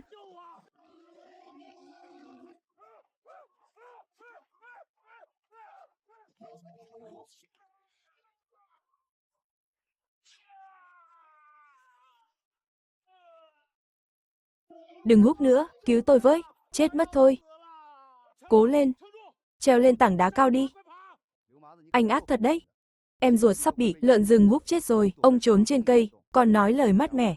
Lương tâm để đâu rồi, Đường Tam Pháo, cầm miệng, tôi nói mát mẻ khi nào, đừng có mà kích bác, em ông sắp mất mạng rồi, sức đâu mà leo đá, rõ là ông không muốn cứu, có súng mà không bắn, rõ là muốn nó chết, mở mắt ra mà nhìn, kẻ hại ông là anh ruột, tôi không phải không cứu, súng bị ẩm, tịt ngòi rồi, không phải tôi không muốn bắn, chẳng sớm chẳng muộn, lại ẩm đúng lúc này, ai mà tin được, nói trắng ra là, ông thấy chết không cứu, đừng tìm mấy cái, lý do lừa người đó, nỗi sợ chết tột cùng, đã kích phát hoàn toàn, tiềm năng của Lưu Cường, nó nghiến răng lấy đà, thoát khỏi vòng vây lợn rừng, quyết tử thoát thân, Cường, nghe anh nói, anh không bỏ mặc chú xem, súng này, hỏng hẳn rồi.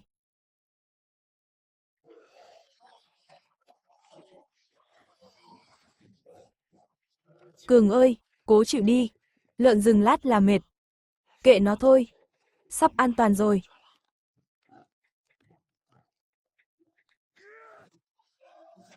Cường, làm gì đấy?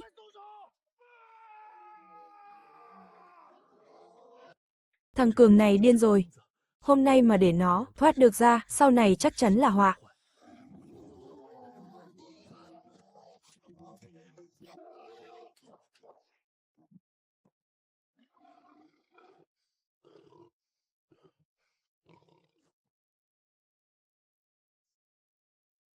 Vết thương cầm máu rồi, tình hình anh cả chú.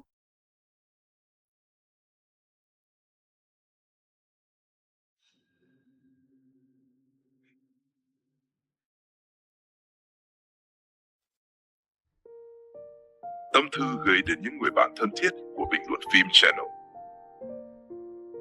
Chào mừng các bạn đến với Bình luận phim Channel, nơi chúng ta cùng nhau bước vào những câu chuyện đầy cảm xúc, xuyên qua không gian và thời gian, khám phá những thước phim trùng sinh, xuyên không, tình cảm và cả những triết lý sâu sắc về cuộc đời. Mỗi bộ phim là một chuyến hành trình, đưa ta đến với những ký ức hoài niệm, những khoảnh khắc nuối tiếc, để rồi từ đó ta trân trọng hơn hiện tại và hiểu rõ hơn giá trị của những điều bình dị quanh mình. Đó có thể là câu chuyện về một người quay trở lại quá khứ để sửa chữa sai lầm, hay một vị thần y xuống núi cứu giúp thế gian, hoặc những mối tình đầy trắc trở nhưng đậm chất nhân văn. Chúng tôi tin rằng điện ảnh không chỉ để giải trí mà còn là những bài học cuộc sống, là tấm gương phản chiếu tâm hồn, giúp mỗi người tìm thấy một phần bản thân trong từng câu chuyện. Và trên hành trình này, sự đồng hành của các bạn chính là động lực lớn nhất để chúng tôi tiếp tục sáng tạo và mang đến những nội dung chất lượng nhất. Cảm ơn tất cả những khán giả thân yêu đã luôn ủng hộ, lắng nghe và chia sẻ cùng Bình luận phim Channel. Hãy tiếp tục cùng chúng tôi khám phá những câu chuyện hay, để mỗi video không chỉ là những thước phim mà còn là những cảm xúc đáng trân quý trong cuộc đời. Trân trọng, Bình luận phim Channel.